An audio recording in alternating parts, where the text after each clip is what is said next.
If everyone's ready, I think we'll get started this morning. Everybody had lots to talk about, it sounds like.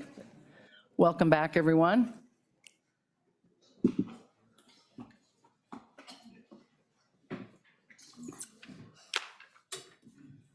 My good co-chair went over the script yesterday a little bit of, we're supposed to, I guess, mention this each day, but our committee's always been, just like I said, the fun committee.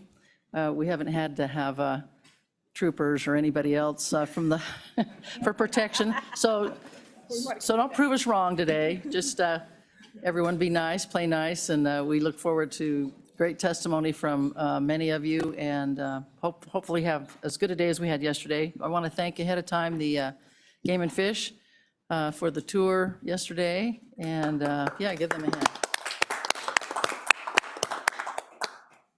I guess the director's out hunting as we speak, or doing something in the backcountry. I'm not sure. We're not exactly sure, but I guess Deputy Director, you'll be taking over today. All right, good deal. All right, with that, we will start with Wyoming Outdoor Recreation, Tourism, and Hospitality Initiative. Oh, do we have? Oh, no, I don't think. Do we need roll call again today? We usually don't do it the second day, do we? Oh, I don't think we need it. I think we only have, I think we have a quorum, and I think we know who's missing today because I think somebody from our committee is out hunting as well, up in the great Alaskan wilderness. So with that, then we'll go ahead and start with Dan McCoy. Come on up, welcome. Introduce yourself and tell us all about Worth.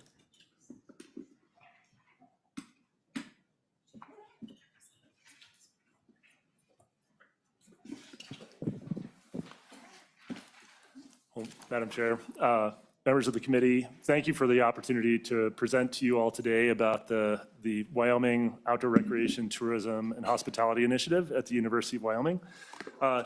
Next slide, if you don't mind. I'm Dan McCoy, Dr. Dan McCoy. I've been at the university for 24 years now, serving in a variety of different roles. Notably, in 2017, I started in the Haub School of Environment and Natural Resources to start and run the Outdoor Recreation and Tourism Management degree. And also in 2022, began as the first and interim director of the Worth Initiative. Next slide, thanks.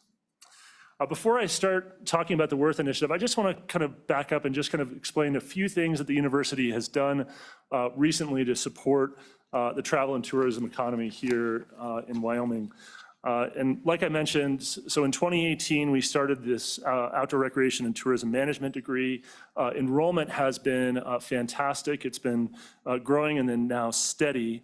We also launched a hospitality minor that any student at the university can take, and obviously the Worth Initiative. So next slide, please. And the mission of the Worth Initiative is to support, expand, and diversify Wyoming's economy through outdoor recreation, tourism, and hospitality industries. And we're achieving that mission by supplying diverse workforce training products to students and industry professionals, delivering timely and relevant applied research to Worth Industries, and providing extension and outreach to the tourism industry across Wyoming. And I'll go into more detail about how we're doing that here in just a minute. So, and just a little bit about the timeline here. Something I just want to mention is that when we were starting the Outdoor Recreation Tourism Management degree and we were going around the state, we were talking to a lot of different stakeholders, and they said a lot of them were just elated and really excited for us to get this degree program started. But the question that people kept asking is, what else can the university do to support the state's second largest industry, the largest private employment sector? And we said, well, this is kind of a big deal for us to start a new major, so let us at least get this proof of concept underway and show that we can actually do this. And then we'll come back to you with something that we think that can be really beneficial to this industry. And that's what we did. So in 2020, in a partnership with the College of Business, we proposed the development of the Worth Initiative. This is early on in President Seidel's tenure. We proposed it to him, and in 2021 is when the Worth when President Seidel added this as another one of three strategic initiatives that he was really pioneering for us. At the same time, I was participating in Governor Gordon's Wyoming Innovation Partnership, planning process for that. And through that Wyoming Innovation Partnership, we requested funding to get up and running and to start this initiative. And it was in March of 2022, so just a little bit over a year ago, is when I was announced the interim director, and we started the Worth Initiative officially. And the Board of Trustees shortly thereafter provided support for salaries and benefits, which I'll talk about in just a minute. So next slide, please. So our organizational structure, we're organized under the Haub School of Environment and Natural Resources, but we also have affiliated faculty, distributed positions, and advisory committees. The distributed positions, I think I'll bring your attention to at the bottom of that slide, are really kind of the thing that really sets us apart. So we have these positions that are distributed to different colleges and different units throughout the university. So for example, we have a research scientist who's an economist in the Center for Business and Economic Analysis, focused on tourism and outdoor recreation related economic impact studies, a sustainable tourism assistant professor in the Haub School, an internship and employment coordinator, which is a shared position with the College of Business and the Haub School, an extension educator who's actually located here in Casper, who provides through the extension network. She is working to connect that network to the industry, and that's a position within the College of Agriculture, Life Sciences, and Natural Resources, and also an assistant professor in hospitality in the College of Business. Next slide, please. The External Advisory Committee, I'm really pleased to be joined by several of the members of that committee here today. So Director Schober, Chris Brown, Director Glenn are all members of that committee, and several others. I don't think that anybody else is here, but a lot of the individuals on this External Advisory Committee are in the private sector as well. They provide outstanding and wonderful support and great ideas and thoughts and feedback on ways in which we can best engage the industry throughout the state. Next slide, please. So our revenue sources come from several areas. We have a 3-year, we're in year 2 of a 3-year grant from the Wyoming Innovation Partnership.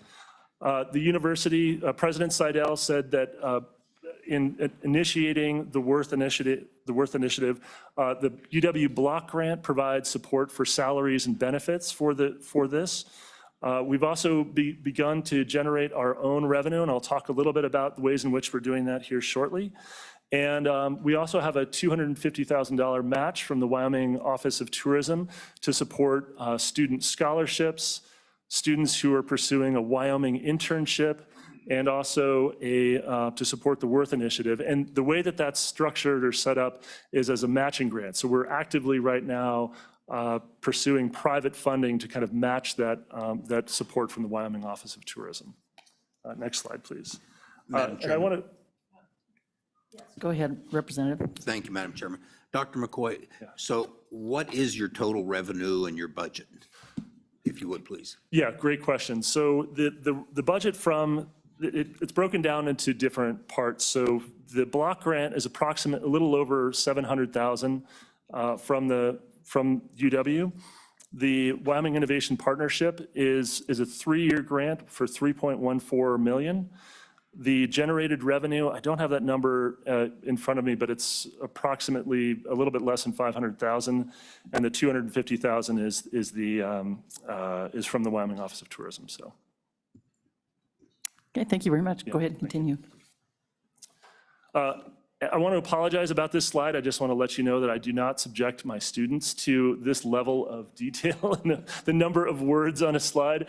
I'm breaking pretty much every rule. I will blame maybe Director Glenn for initially putting together this slide, but there was a question about how we all work together and yet at the same time coordinate. And there was a question about who is doing what in the outdoor recreation and tourism space, and how are you working together? And I think what we're trying to kind of organize for you here is just an explanation of, I guess the analogy that I'd like to use is that we're all in the same boat. We have different oars, and we're oaring the boat together, is the best way to kind of put it. But if you want more detail on the ways in which that we're working together, so for example, the Wyoming Business Council, we're not responsible for attracting new businesses to Wyoming, but we work with them to help support businesses in the state. These are, and we can go on and on with these examples, but certainly if you have more questions about the ways in which we work together, and I'll be highlighting some of those here in just a moment as well. So next slide, please. So here's some educational products that we're really excited about, that we're going back to our mission here. We are working with the College of Business. We just launched a new track to the established management degree. The management degree has 2 existing tracks, one in human resources and one in general management. This will be a new track in hospitality. We've also worked with Visit Laramie to provide a non-credit certified destination expert. So this is a way in which we've brought in revenue. This is an online non-credit program. So if you're working as a frontline tourism or working directly with visitors in Laramie, this is a great way for people to get trained to kind of help make sure that people who are visiting have a really wonderful experience, to be connected with recreation or cultural or other types of things. Laramie has a very transient community, so it's much easier for frontline hospitality workers to take this training to basically provide a really wonderful and outstanding experience to visitors. Next slide, please. Another example of something that we did this past spring was the Intertribal Tourism Summit in partnership with the Wind River Visitors Council, Haipari, the Northern Arapaho, and Eastern Shoshone. We put together this one-day summit. It was really well attended and really kind of highlighting the awareness around understanding and discussions around the impacts and opportunities with tourism on the reservation. And we're really excited about that partnership. Next slide, please. We also hosted an outdoor recreation forum, and Co-Chair Newsom, I really appreciate you being there for this. It was a 3-day forum and also presenting at this.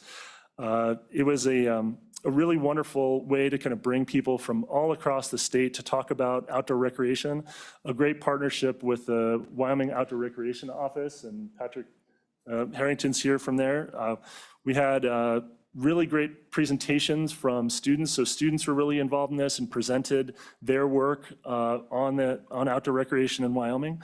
And we're really excited to announce that we're going to be bringing this same forum to Casper in April this next year, and partnering with the Natrona County Outdoor Recreation Collaborative to really highlight some of the successes around here and the opportunities for outdoor recreation in the area. Next slide, please. Another thing that we're providing as an educational product or service is an online, self-paced, 6-week-long, non-credit training for outdoor guides. And since we're joined here by several people from the Outfitter and Guide Board, I just want to clarify, we are very clear that this is not licensure. This is an online training that people can take that goes over the core competencies of leading others in the outdoors. We've had 10 courses so far and about 167 people, actually all over the US, which is really surprising. We presented this also to Wyoga a couple of years ago. So next slide, please. A couple of examples of applied research. We partnered with the Wyoming Outdoor Recreation Office to put together the Wyoming Outdoor Recreation Report. And I hope that many of you received a copy of this that really kind of really highlights the economic and social benefits and many of the outdoor recreation opportunities there are in Wyoming. We've had a lot of people download this online and mailed these out around the state, and we're hoping to continue that partnership. This next year may be highlighting a little bit more of some of the work that the outdoor recreation collaboratives have been doing. Next slide, please.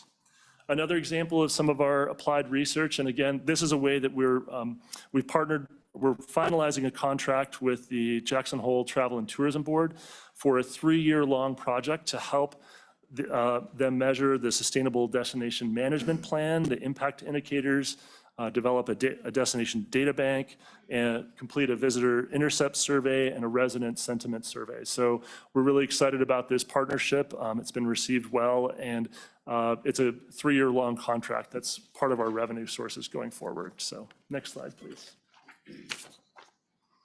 We're also working to really connect the employers and students with job opportunities and internship opportunities. So for several years now, we've partnered right after the Governor's Convention for Hospitality and Tourism. We've had a job fair over at UW, and we've also organized a trip to Brush Creek Ranch for students. I think they were pretty excited to eat Wagyu beef for the first time. They really rolled out the red carpet. I'm pretty sure they don't serve that in the cafeteria at UW. Students were very excited about that. So next slide, please. We've also offered several hospitality and customer service trainings partnering with ranches. We're hoping to do more of those going forward. Okay, next slide, please. So just in closing here, I want to kind of mention a couple of things that we're going to be focusing on in the future, but the big thing that I want to leave you all with, or the request that I would like to leave you all with, is really we're very interested in knowing how you all think that we can best support the travel and tourism industry throughout the state. And would really love to hear from you. A couple of things, though, that I want to highlight are the fact that we're going to be rolling out grants for interdisciplinary outdoor recreation and tourism related research at UW. So we're trying to get more faculty involved from different areas of the university involved in supporting this industry. We've also been in discussions with the College of Arts and Sciences on a tourism and the arts faculty hire that would help support the creative economy in Wyoming. We're looking at we're going to be launching a benchmarking survey to look at how similar institutes and centers like ours in other states are supporting the travel and tourism industry. So making sure that we're doing everything that we can and looking at the best practices for that. Doing more economic impact studies as well. So last slide, please. And we have here 6 of our 7 students, or actually alumni. One in the middle is not an alumni. And what I really wanted to kind of mention with this is that these students, what I'm really proud of these students, 4 out of the 6 are here and working in the industry and in the state. And we're actually joined by one of our alumni, Alex Aguirre, in the back there as well. It's just really great to see that a lot of that these students are actually staying and making a difference and an impact in the state. And they're really, it's really wonderful to kind of see that connection and that support and having these young leaders out and making a difference. So with that, I would like to close and open it up. If I'm happy to accept any questions or feedback or input as well. So thank you. Thank you so much, Mr. McCoy. I'm sure we have some questions from the committee. Yes, go ahead, Representative Burkhart. Madam Chairwoman, thank you. So Dr. McCoy, some of our community colleges have similar programs. How are you interfacing with those? Can they transfer those credits? Can they kind of move up on the degree level with those, if you would, please? Yeah, Madam Chair, Representative Burkhart, great question. We're actually working very closely with them on a number of different ways. So one way in which we're doing that through the Wyoming Innovation Partnership, it's been a wonderful way that we've actually really kind of come together. So for example, Ginny Gardner here at Casper College, we provided a sub-grant to help support their work. They have an outdoor recreation and tourism management degree and also a hospitality degree, and we work very closely with them. We have transfer planning guides for all of our degree programs so that students can clearly understand what it takes to what courses they need to take, what transfers, what doesn't. The only transfer planning guide we don't have just yet set up are the transfer planning guides for the new focus area within hospitality. And that's just because it only got on the books this past spring, and we will be developing that at the Articulation Summit, which is taking place, I believe, in September at UW. So we will have that in place. Another example is Northwest College. They have a program up there. Central Wyoming College has programs both up in Jackson and also in their Lander. So we do work closely with all of those programs and a couple of other ones that are coming online that I've heard about from Western Wyoming, I believe has a program as well, and several others. So that we're really excited about the partnership, and the Wyoming Innovation Partnership has really helped us to make sure that we're not duplicating efforts, but we're supporting each other. Can we follow up? Yes, go ahead. Thank you, Madam Chairwoman. So, Dr. McCoy, how are the job prospects for the graduates? Are there plenty of jobs in Wyoming they can stay here? Or I imagine some of them are leaving, obviously, and it looks like a great program. So if you would, please, a little bit about Go ahead, Director. Yeah, Madam Chair, Representative Burkhart, yes, the job opportunities are fantastic for these students. The Wyoming has over 30,000 people employed in this sector.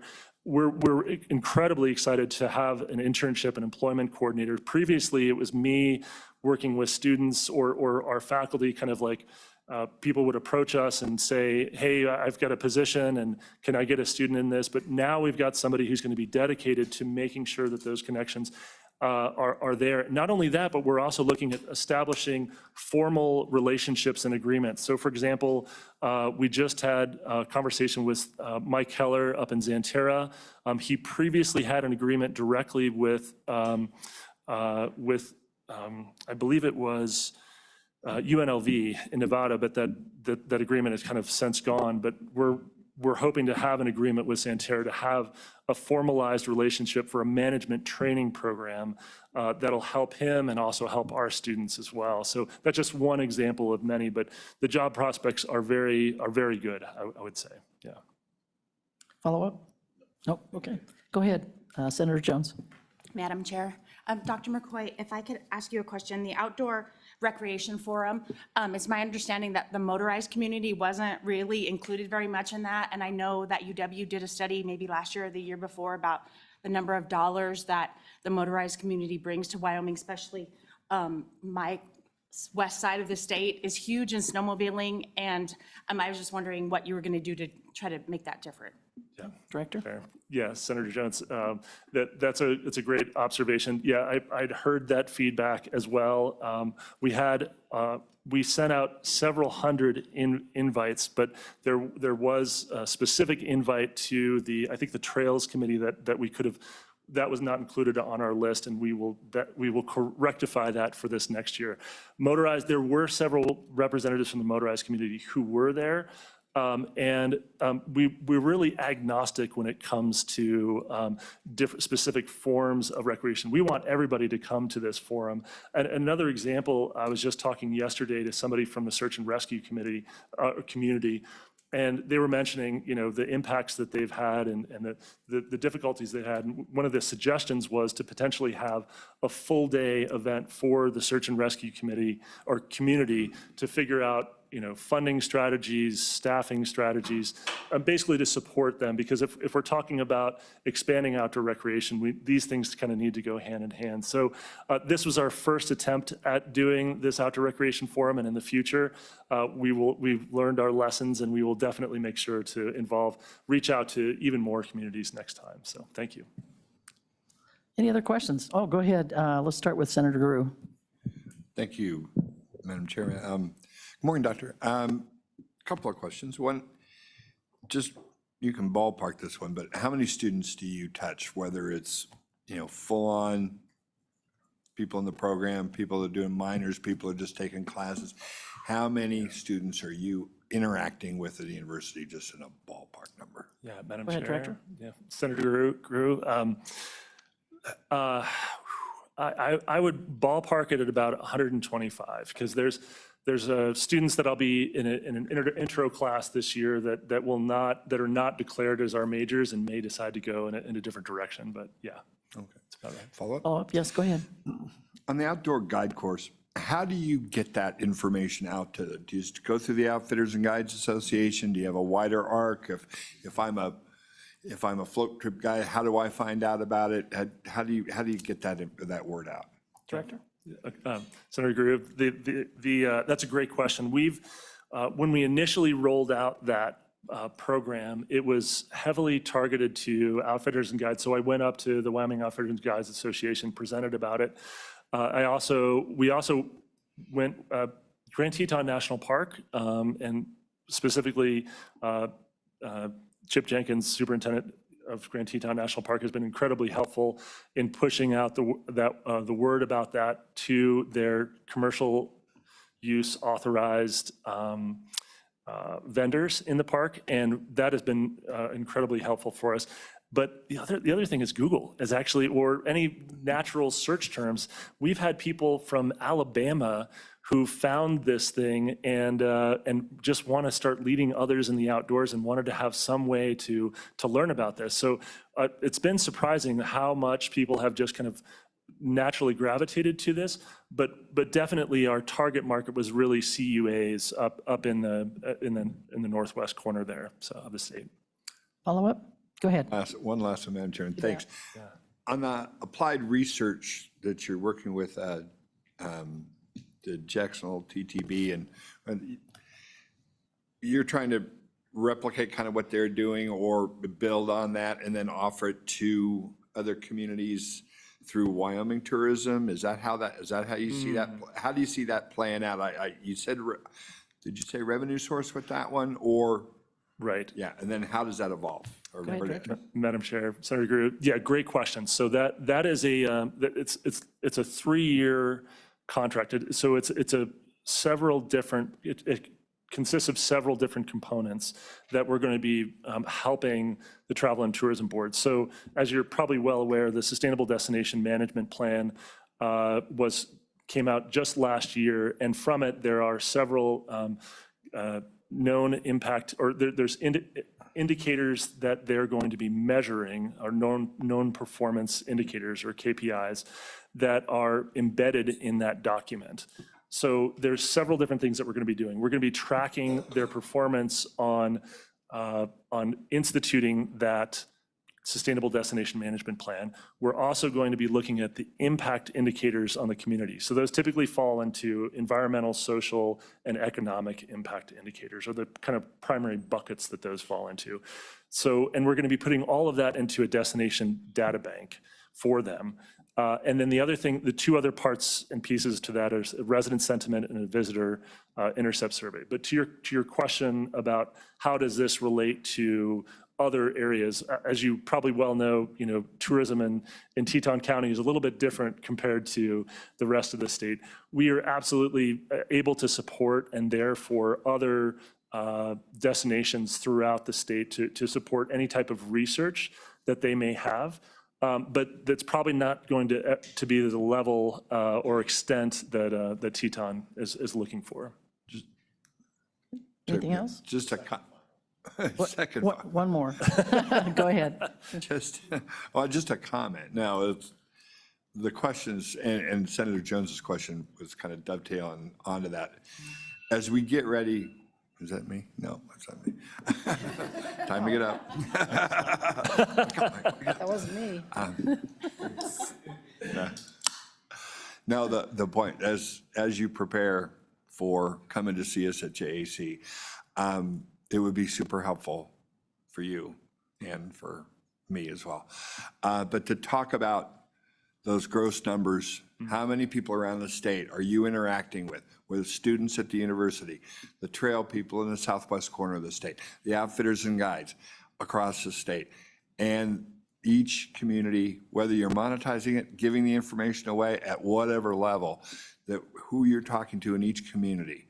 And especially if you might want to take a look at the JAC makeup and talk about those communities or those members, might be a tip, and not Teton County. Leave that one out of the mix. But the point is to go forward. This is a really important program, I think, for the state. And so I think, getting those kind of numbers together, those numbers matter when you're coming in later. And it matters to this group as well. So that's why I was asking. Thank you, Madam Chair.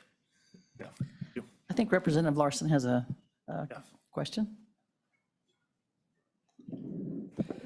Thank you, Madam Chair.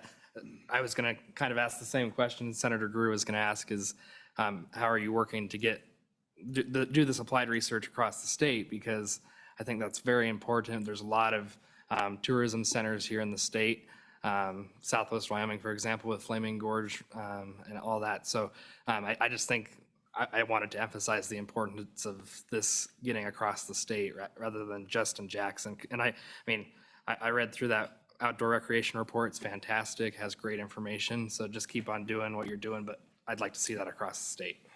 Yes. Thank you. Other questions for Dr. McCoy? Yeah, go ahead, Representative. Yes, thank you, Madam Chair. Dr. McCoy, I'm curious about your outdoor guide course. You indicate it's an online course. How does that work when it doesn't, I mean, you can't have a on-hands program if you're doing it online. So what are you teaching and how is it received? Dr. McCoy? Yeah. Madam Chair, Representative Winter, fantastic question. There was some skepticism about doing something that's so, typically something that's so applied and hands-on about offering in an online format. The feedback, well, let me just start by mentioning that the feedback that we've received from the students who've participated on it has been incredibly positive. So we've done everything that we possibly can to offer this in a format that allows for the maximum flexibility.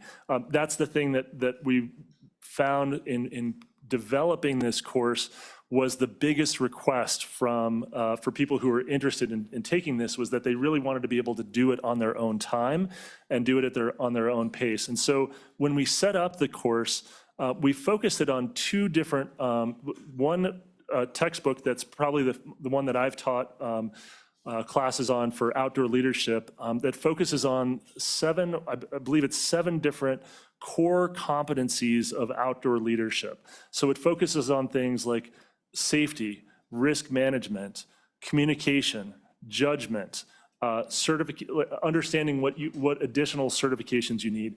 And we're very clear with students in this program that you're being trained for basic leadership in the outdoors. This is not specific types of leadership that you would need, or specific types of competencies that you'd need to have, say, for example, to lead extended remote wilderness backpacking trips or whitewater rafting or rock climbing. So this training only gives you the core competencies to lead others safely in the outdoors. It doesn't give you that extended depth of knowledge that you need for technical things to lead others in the outdoors.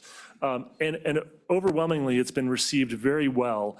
We've looked at, there's ISO actually has, I can't remember right off the top of my head, but there is an ISO standard for this type of thing. And we actually looked at those ISO standards and used those in kind of developing this, the curriculum for this course.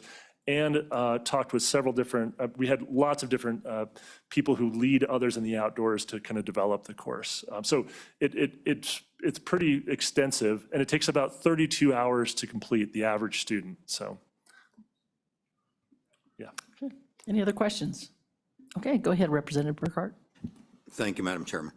So Dr. McCoy, maybe a little bit out of your wheelhouse, but recently, one of the members of the Hobbs School was a co-author on an article in a magazine that promoted conservation leasing of BLM land that's traditionally been open for grazing and everything else.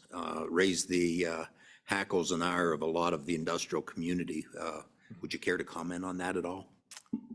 Dr. McCoy? Representative Burkhart, I'm not aware of that, and I haven't read that article, so I'm really not, I would not be Okay. good to comment on that. Fair answer, Dr. okay. McCoy. Yeah. And I noticed Mr. Smith wouldn't throw you a lifeline either. He probably hasn't read the article either, so Yeah. that's the best answer, right? Yeah. No, thanks for bringing that up. Any other questions for Dr. McCoy? Okay, we appreciate the presentation so much, and it sounds like you're doing great things down there, and I've heard nothing but good, and that's always a plus. when you hear nothing but good about a program at UW. It's awesome. So keep doing what you're doing, as Representative Larson said, and thank you so much for the presentation. Great. I think we'll go ahead and open it up for public comment, see if anyone else would like to comment on the Worth Initiative. Great. Thank you, Thank you, Madam Chair. Dr. McCoy. You're welcome to stick around and answer questions if someone has them. Even though you need no introduction, please introduce yourself. Thank you, Madam Chairman, members of the committee, Diane Schober, Executive Director at the Wyoming Office of Tourism.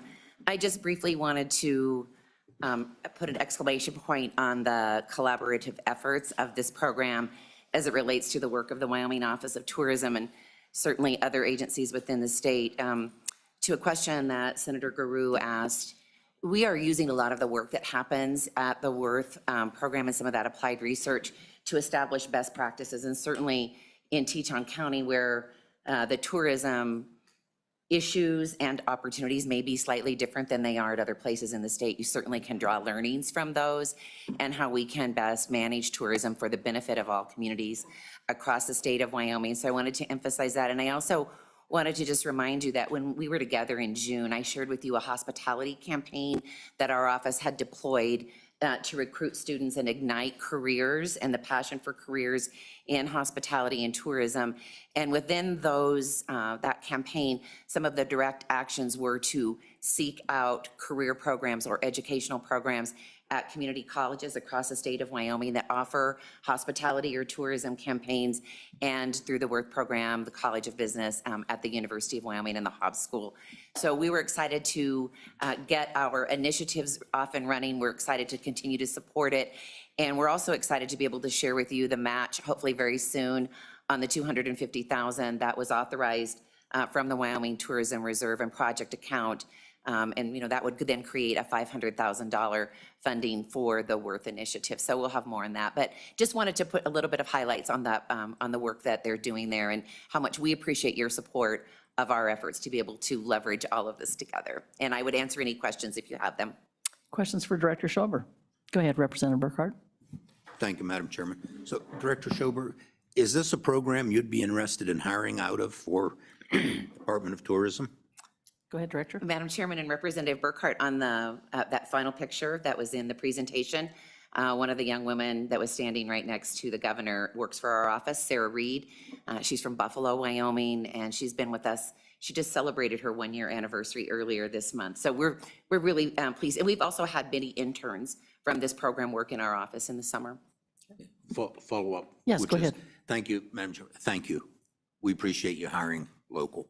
Yeah, you're welcome. We love having them. Representative Western, go ahead. Thank you, Madam Chairwoman. Director Schober,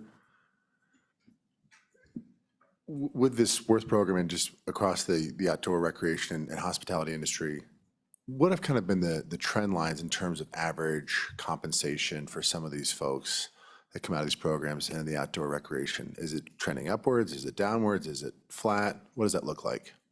Director? Madam Chairman and Representative Western, I know that there's some folks here who are representing the private sector industry who will be able to speak to that more directly. But when you look at trends in hospitality and salaries, not only in Wyoming, but across the United States, there's an upward movement in that. And when we look at the economic impacts of the travel industry on Wyoming's economy, in calendar year 22, salaries were up almost 5% over where they were a year before.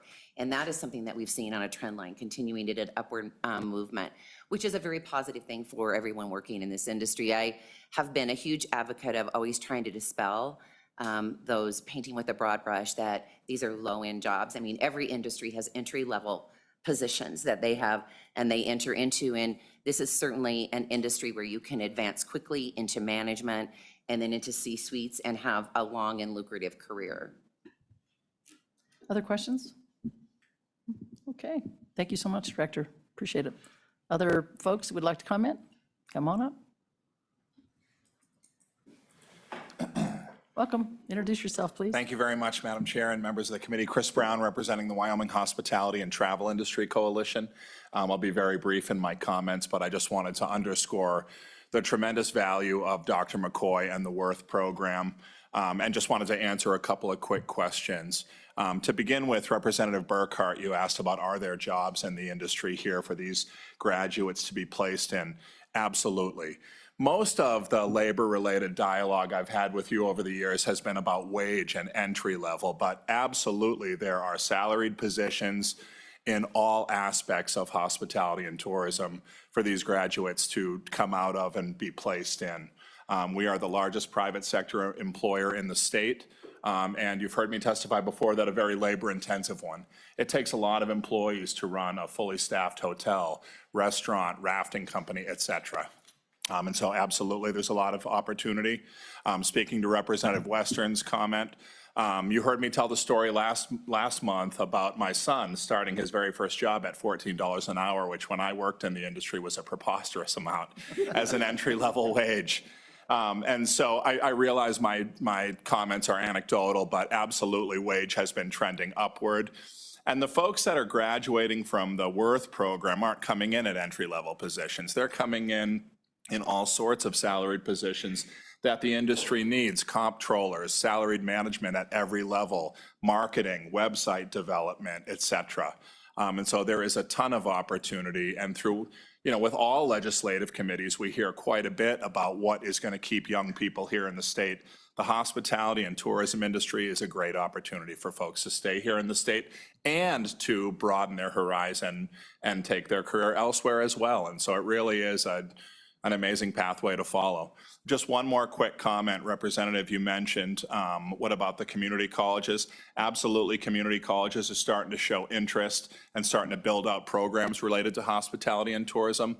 But our organization has an education foundation that partners with the National Restaurant Association to help administer the ProStart curriculum, nationally recognized high school curriculum focused on culinary and hospitality management that's taught to more than 1,000 high school students across 22 high schools in the state.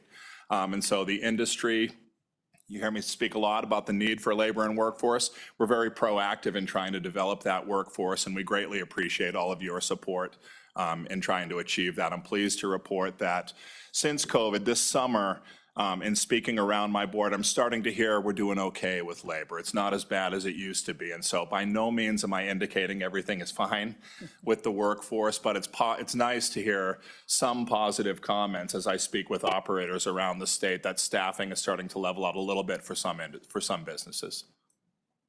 Questions from the committee yeah, go ahead, Senator Grew.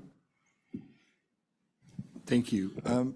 Chris, you put on your hat for the school here and talk a little bit about, I understand, I heard the good doctor talking about, a deal with Xanterra to do management and all that. And that's great, awesome. But I think more now about an area that has more fledgling tourism goals, like Southwest Wyoming, whether it be with snow machining or in Uintah County with their ATV, trail, they've got some big plans. And, they see that as a lot of growth potential.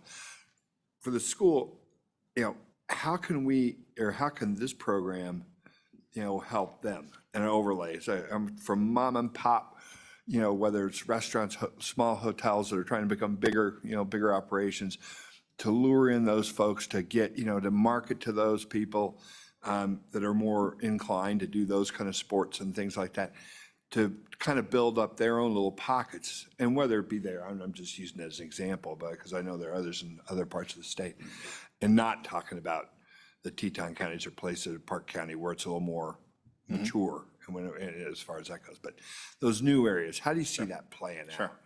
Go ahead, Mr. Brown. Madam Chair and Senator Grew, thank you. So from the very beginning of this program, the dialogue, the university has welcomed the input and engagement of industry.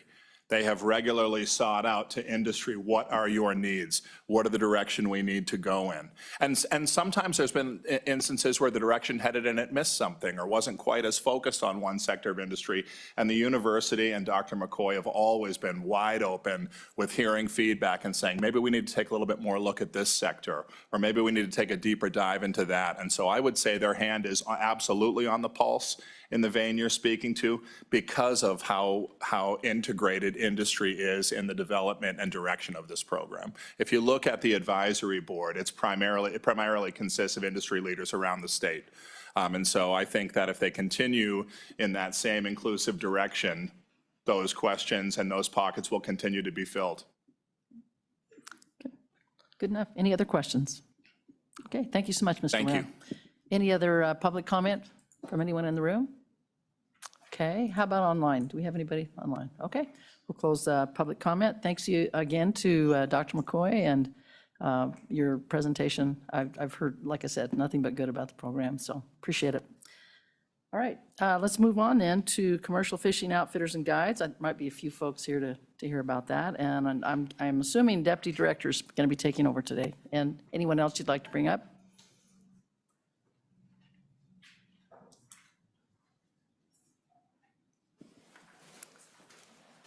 Welcome.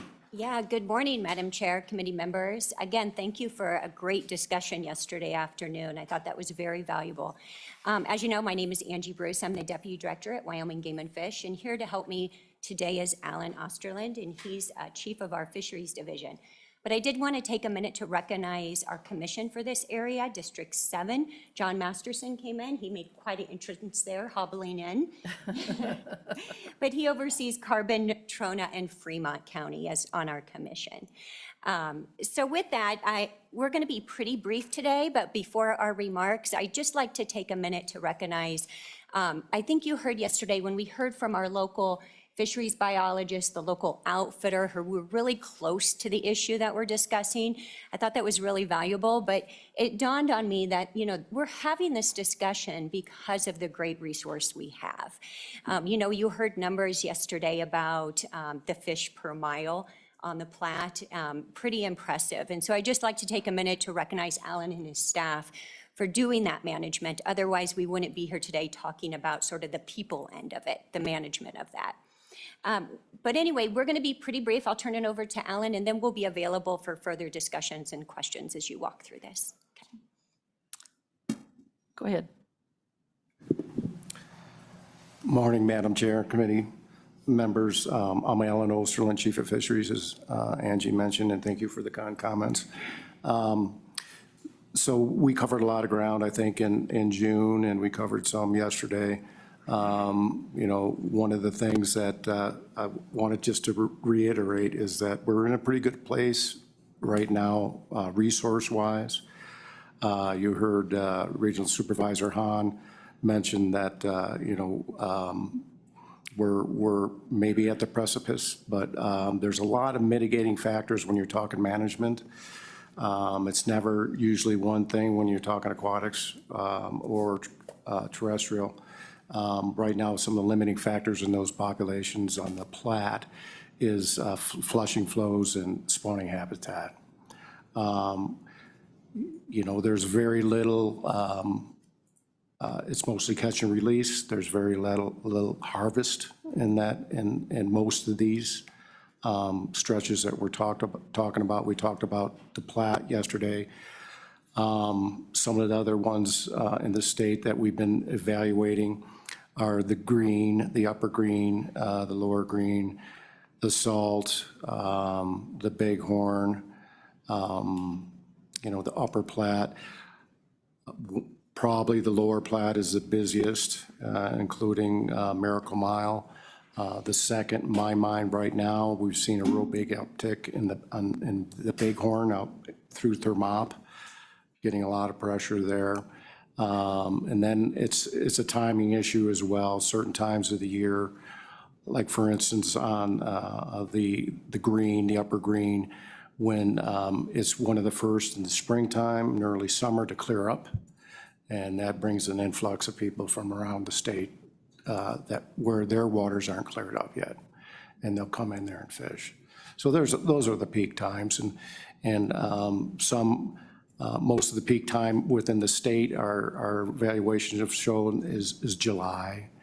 And then May and June are also peak times, depending on when the runoff comes. And then tailwater fisheries like below Gray Reef, Miracle Mile, some of these areas like the Shoshone below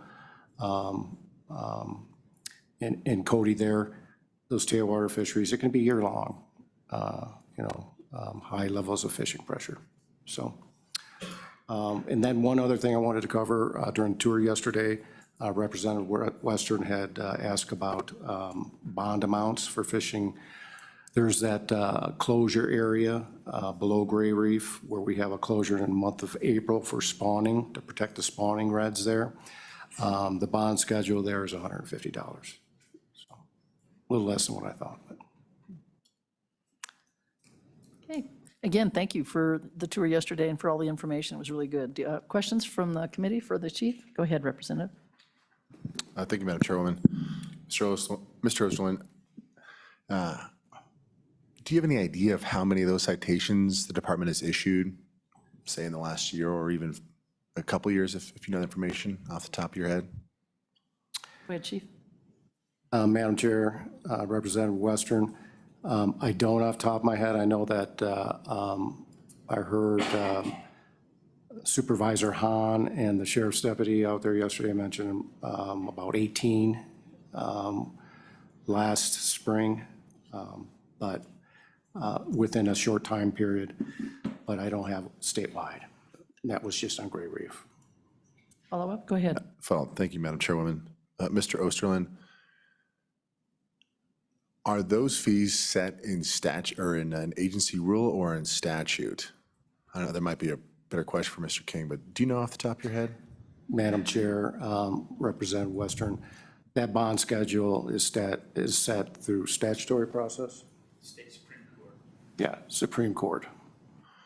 So, Yeah, go ahead. Follow up. thank you, Madam Chairman. So the concern is that, I think in the hunting world, the analogy would be harassing cows while calving or does while fawning. And in the hunting world, that would be deeply unethical, something that would be extremely troublesome. Yet here we are every spring, certainly at Grays Reef and elsewhere around the state, where we have some of these anglers, many of which are non-residents, coming and fishing on these spawning beds. Again, it's deeply unethical, but also there's serious ecological impacts, right? Again, if you harass cows while they're calving, there's serious ecological and biological impacts there. And so the concern is that perhaps it's a fee issue. I certainly think it needs to be increased to send the message and make it really clear that this kind of behavior is flat out unacceptable from our angling community. But I think that's something that might be worthy of consideration from the committee, that of the many things that we're talking within this broader issue of anglers and guiding and fisheries in general, that's something that needs to be concerned, because there's certainly times I've been on Grays Reef right around that late April timeframe, and I see folks out there just stomping all over these spawning beds without any regard towards these fish. So that's certainly a concern that I have, and I've talked with other folks, including some of the outfitters yesterday, that they see, and I think needs to be addressed. Wouldn't you agree? I would agree. Chief, anything else you'd like to add? And no, Madam Co-Chair and Representative Western, I would totally agree. I think that, we need to protect that, and we're always evaluating whether we need to increase those closure areas or decrease them, depending on the impact. But certainly, we're going to have to be really watching not only that area, but now with increased public access downstream, where we know we have a significant amount of reds, to see if we need to put more regulation. And definitely that bond amount, if we're having that much of a violation rate, we'll need to dig into that further. That's kind of just top of our head what I'm indicating right now. It's probably not having the impact that we need when we're citing people. It's not having a deterrent effect. So point well taken. Thank you. Other comments or questions? Okay. Thank you so much, Chief and Deputy Director. We may have some questions a little later on, but appreciate your, like I said, the tour from yesterday was very enlightening, and we appreciate all the effort that you put into that. So I guess we would hear from the State Board of Outfitters and Professional Guides next. I do see at least one person, I think, that's part of that group. Okay, maybe two. Welcome. Go ahead and introduce yourself. Good morning, Madam Chair, members of the committee. Lee Livingston, a current board member of the Wyoming State Board of Outfitters and Licensed Professional Guides. I'm an outfitter from Northwest Wyoming and Western Wyoming. I'm joined here by Amanda McKee, our administrator. Our chairman of the board, Teal Wyckoff, is in the audience, and really not sure why we're here. I've heard that Game and Fish is more than willing and excited about taking this on, so. But we're here to answer any questions. We really don't have anything to provide at this time, but we would gladly answer any questions the board might have. Anyone have questions for Mr. Livingston or Ms. McKee? No? Okay. I can see that you're very enthused about enforcement issues with this, but no, we appreciate having you here, and there may be some, after we go over this bill draft, you may Yeah. have some other things that you may want to add. We do have some questions? Oh, sorry. Madam Chairman, Representative not Burkhart. necessarily a question, but I'd like to have them come back up on discussion of some of these bills. Yeah, we can. Okay, Thank you. thank you. Appreciate it. All right, with that, I guess we'll jump right into the bill drafts, and I believe LSO, Mr. Luke, is going to take us home on both of these, so.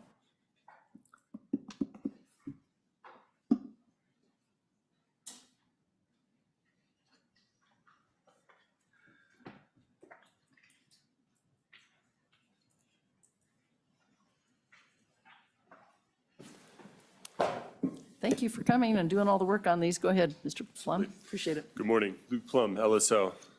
Yeah, we've got two bill drafts. Figured just start in order. The first one is 24 LSO-0140. This is Fishing Outfitters and Guides Registration of Fishing Boats.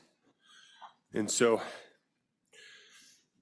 the main purpose of this one is to allow Game and Fish to regulate commercially guided fishing boats and to require registration of guiding fishing boats if they choose to set limits on the number of set daily limits on the number of boats that are allowed to launch into any section of a river or lake. So at the top of page 2, we're creating a new subsection, Wyoming Statute 23.3206. And it specifically says, to protect the quality of the fishing experience and the fishery or aquatic resources and species in the state, the commission may set those daily limits.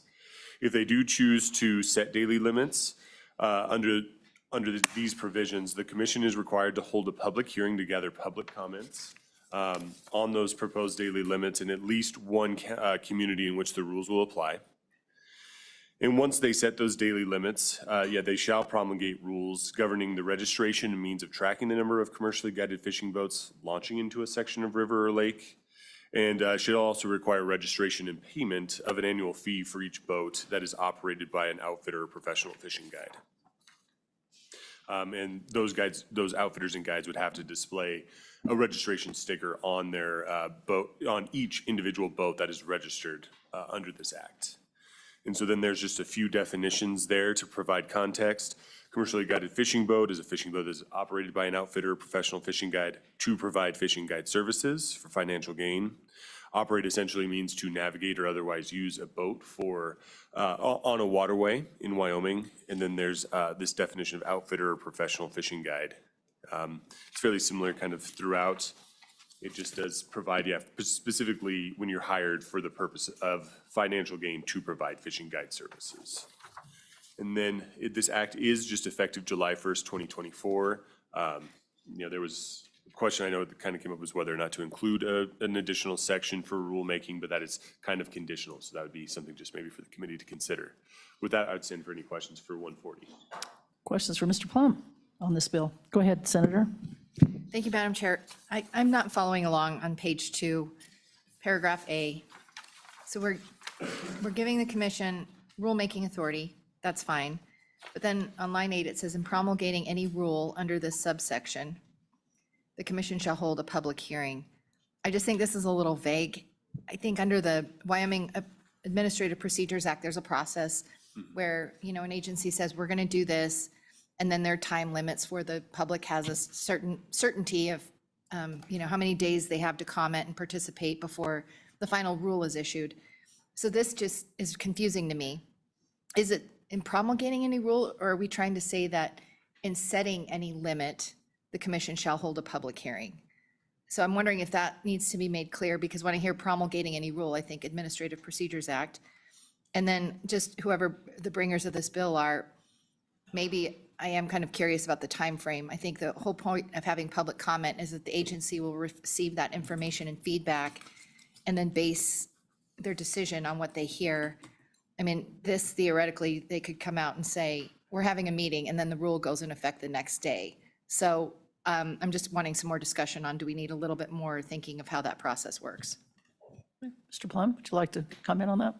Madam Chair, I just would briefly say, yeah, I do think that is a good thing for the committee to discuss. I think that probably is, the purpose. If the limits are set, then this would kind of initiate the process where the commission should have to hold a public hearing. So if further clarification is desired, I think, yeah, definitely a good consideration for the committee. Other comments? I'm shocked. All right. Well, in that case, we'll go ahead and open it up for public comment. If you want to just hang around. Sure. I know you're not going to go too far, but anyone that would like to give us some testimony on House Bill 24 LSO-0140, fishing outfitters and guides, registration of fishing boats. Any public comment? Okay. Madam Chairman, there's someone online that would Okay, like to. well, let's go ahead and bring him in then. Kelly.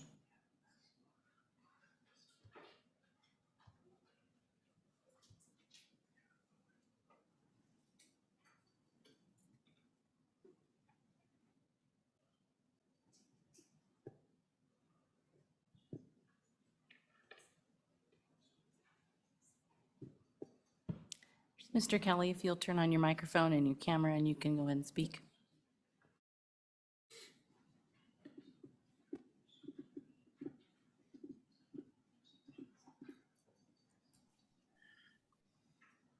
Okay, Madam Chairman, I appreciate the opportunity to speak today on managing of our rivers. My wife and I have been floating the rivers of Wyoming for well over 30 years. Most of that time has been spent on the Upper Green and the New Fork rivers. And in the past 5 years, we've noticed a dramatic increase in the amount of pressure on these rivers, most notably guided trips. Out of 10 people, trucks we see at the launches in various parts of the rivers, 9 of them are guided. My wife and I dispute the reports of only 62% to 70% of these are guided trips, when it's quite obvious these guys are being guided. And from our view, this is an over-commercialization of a fragile resource. And this year in particular, we've seen that resource, in our opinion, being decimated by the increased pressure. I kind of notice that when I'm able to go places that on these rivers, different channels where a guide may not go, my fishing dramatically increases. But as soon as I get back into the main channel, there's definitely a noticeable difference. And one of the bigger things we've seen in the past few years definitely is the increased number of out of county and especially out of state guides in the Sublette County area. We're seeing people from Arkansas guiding all over the place, and we hadn't seen that in years. So my wife and I are both in full support of this bill being introduced, and thank you very much for your time. Thank you. Did I catch your name? Is it Mr. Kelly? Is that correct? Yes. Okay. Yeah. Questions for Mr. Kelly? Okay. I don't see any questions, but thank you so much for your testimony. We appreciate it. Thank you. Anyone else online? Heather? No? Again, I'll give the public one more chance. Anybody? Anybody? Oh, we do have somebody coming up? No? Yes? Come on up. You bet. That'd be great. Just introduce yourself. Let us know who you are. Good morning. My name is Eric Awney. I'm one of the owners of the North Platte Lodge and the Reef Fly Shop, operating here in central Wyoming. A couple of the comments that I heard, and I feel like there might be a little bit of a misconception or a different comprehension maybe of what quality fishing is. I heard a couple comments about numbers of fish, which is great. but that does not necessarily coordinate to or correlate to quality of fishing. The numbers don't necessarily line up with a quality fishing experience. And I would maybe push back a little bit on the intent, which with this bill, it seems like it's to maybe just limit commercial use. And that's kind of the only, I mean, is that, I guess, the only intent of this bill? Is it to limit the use of the rivers and leave that kind of a subjective idea of what the experience is? And I don't disagree. Sometimes we see a little bit more use than we like. I would remind you that in some of these fisheries, the lower North Platte River, for example, is what I would call a Disneyland fishery. And I'm not trying to discredit the piece of water that I love, but this is not a traditional trout fishery. This is, these are not native fish. So, and I'm not saying by that we abuse them, and that's quite the contrary. But I guess my big question, trying to understand what the bill is trying to accomplish, I think that a lot of these issues can be dealt with by either enforcement, without creating an additional component of bureaucracy. Some of these things can be dealt with in existing parameters without building a new component to it. I'm just not saying that I don't agree with the Guides Association. There is part of it that's a great idea, but it ends up becoming an enforcement arm to the outfitters, which in our situation there are kind of that rogue element and distasteful use as far as we see. However, I feel like this becomes more of an enforcement arm against outfitting. It's already hard enough to operate in Wyoming. We don't really have the culture to develop these people locally who are guides, and then increasing this situation, expecting these people to come out with degrees, well, Dan's here or not, but and to perform these duties is not terribly. It's just not likely. So anyways, the other thing I would comment on is the closure below Gray Reef. And this was, the comment was to protect spawning fish, and that is not the language of that closure. This closure is about spawning education.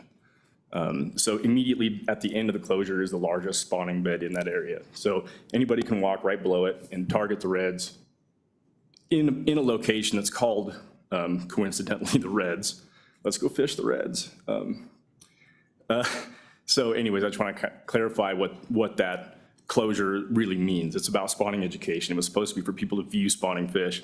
It was not really to protect spawning beds. So that's kind of my comment. I know I'm kind of all over the place, but my biggest question is really what the bill is accomplishing. Questions for Eric? Go ahead, Representative Western. Thank you, Madam Chairwoman. Thank you, Eric. It sounds like you have quite a bit of exposure to this, being in the area and just working with these fisheries for a long time. I certainly think this bill originates in the fact that we've been hearing from guides in this area and some of the other major fisheries that there's an issue of quality of experience. We were out there and we were talking with some of the folks that the dozens of boats you see per mile, certainly in the spring, in the morning at those peak hours, has certainly inhibited or decreased the quality of the experience that some of these, certainly some of the outfitters and the guides are having, and certainly some of the resident individual anglers. I certainly think there's also a revenue capture component to this as well from, again, some of the outfitters that I've spoken with that talk about how some of these folks, I certainly appreciate you're a resident outfitter, you pay taxes here, you live here, you invest in our community, and we love that, but we're seeing some of these guides come up from the Front Range who pay $0 to the state of Wyoming, who charge their client $500, $600, $700 to come up here fish the Platte River and there's zero revenue capture, despite the fact that they're using certainly our resources in the river, but everything else that goes along with that experience. So that's certainly part of the dialogue of why this legislation is here today. It certainly isn't perfect. I don't think so. There's certainly amendments I would like to improve it in a way I think is best, but I think that might give some of the context as to why it's here. And my question to you would be, what would you like to see the legislature do through legislation or certainly through department rule to issue or to address some of those concerns around experience and around the direction that the fishery is going in? Because if this isn't it, I can certainly speak for myself that I'm certainly open to hearing alternative suggestions. Go ahead, Eric. Yeah, thank you for that question. I guess first of all, I mean, there's some of the issues that we see. Quality experience oftentimes for us relates to, sure, people on the water, right? And we started doing this along with folks back here when there was really nobody out there. So we have a little bit different perspective. Most people coming in now, that's just the norm for them, right?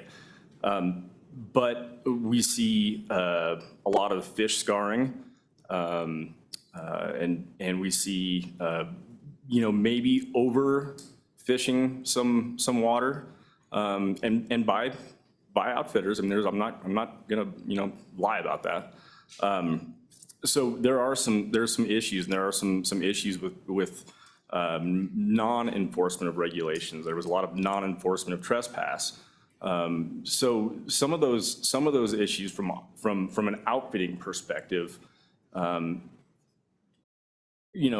not these. There are things that can be done. I mean, you can create some fences around particular pieces of water. Fishing barbless.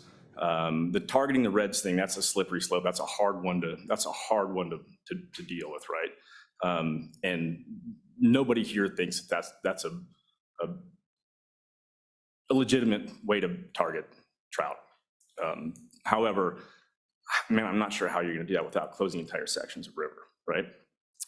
So that would be pretty distasteful on an outfitting basis. And people like us and the other outfitter in the back of the room have significant investments. We're not just rolling in with a truck and a boat, and we have properties. We have people, coming into these states. So we have to we have to pay bills at the end of the day. It's not just using public lands. It's also developing private properties for this purpose, and bringing a significant amount of revenue into the state.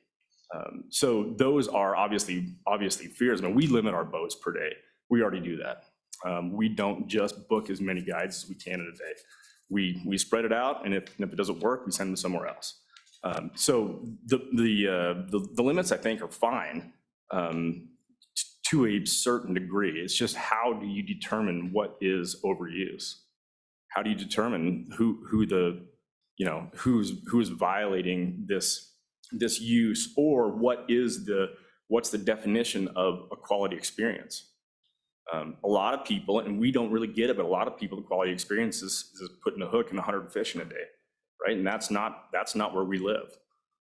We live in going out and hooking some fish and seeing the birds, and not bludgeoning a run just to get as many hooks and fish as we possibly can, and putting as many fish as we possibly can in the net. That's why our policy is all barbless, always has been, always will be.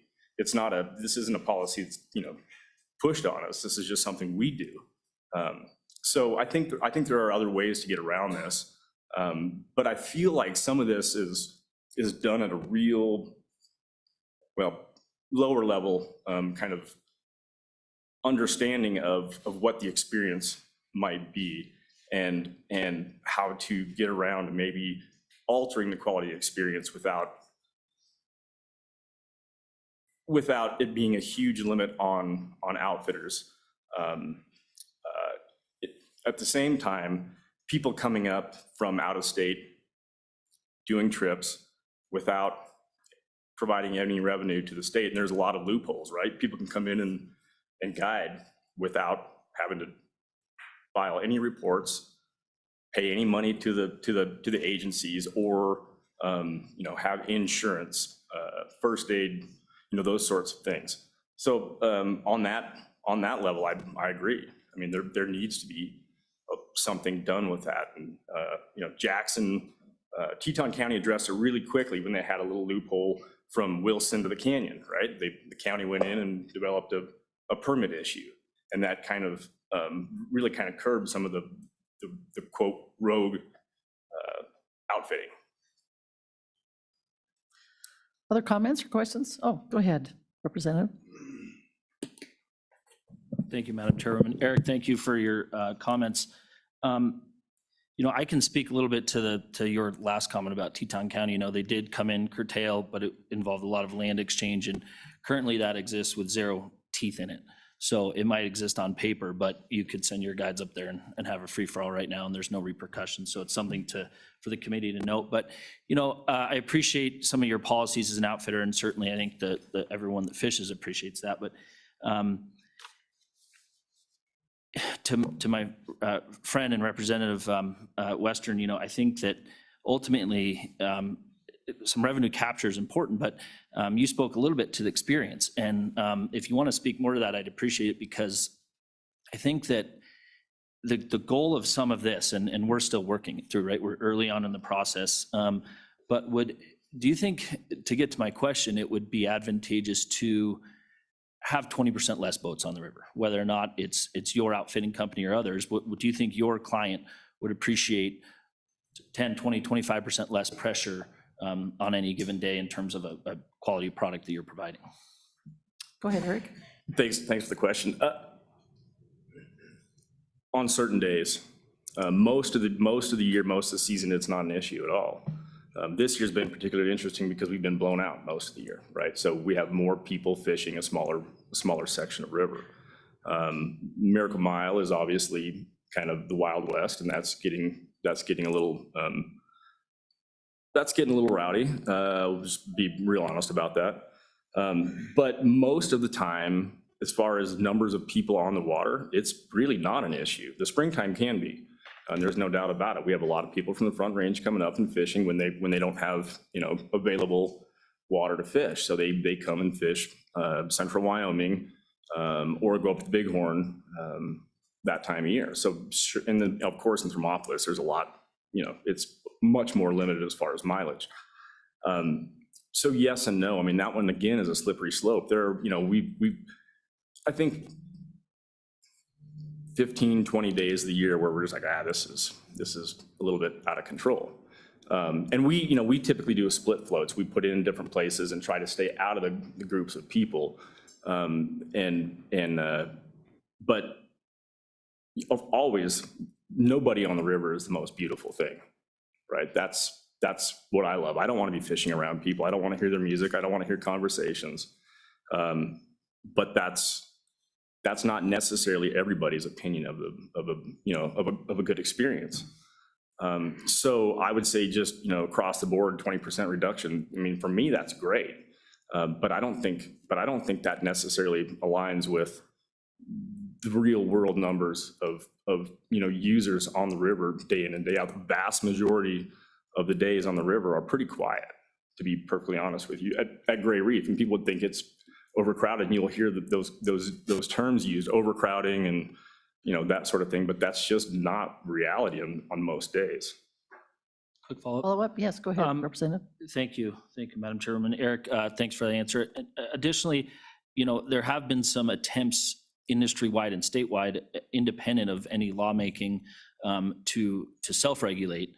Have you been involved in any of those, or what are your thoughts? Do you think that these major drainages can get together and come up with a plan to self-regulate, or do you think that is too heavy of a lift that the industry itself can't kind of curtail their own practices? Go ahead, Eric. Thanks again. I think the self-regulation thing, I think, is probably a pretty heavy lift. I mean, the way we operate, a couple of our really quick and dirty, all barbless, we don't peg beads, which we consider snagging fish. We don't fish the same sections of water twice in a day. I mean, there are sometimes that happens, but very rarely. Our guides are instructed to make a couple passes and a run and move on. We try to cover more water in a day. And not all outfitters are gonna, that's just not the way they see the quality experience. So we believe fish eating the hook is the right way to target trout. And we feel that fishing barbless is really wildly important for the condition of the fish and the expectation of the angler and the guest. Not every single fish needs to hit the net. It's just not the way it is. I mean, if you want 100% success rate, you know, go weed your garden. You can get those weeds out, but it's not much fun, right? There's some joy in that disappointment and you know, later success. So I think barbless would be a really good place to start. Other comments or questions from the committee? Go ahead, Representative Western. Thank you, Madam Chairwoman. We went out to Gray's Reef and we saw some of the stuff, and I believe it's one of the outfitters who was there, not Blake, but blanking on his name right now. But anyway, he mentioned that when it comes to the outfitting issue, the local folks, almost no conflict whatsoever. Everyone, generally speaking, gets along pretty well, stays out of each other's turf, and does a good job of that self-regulation thing that I think would be the perfect solution in a perfect world. A lot of the issues do come from these non-resident outfitters that come up from Colorado, and apparently some are coming up all the way from Utah as well. Do you think it's necessary for this type of legislation or something like it to step in and set these types of caps or limits? And I think there's a lot of debate on what they look like, how they're implemented, who they apply to, all that stuff. But just at a broad conceptual level, do you think that can help address some of the issues that we're having locally with those non-resident outfitters? Go ahead, Eric. I would say that as far as the limits, as far as number of days or number of boats on the river, I would personally not think that that's the single most important issue. I think all outfitters operating in the state of Wyoming should be participating in Wyoming's economy.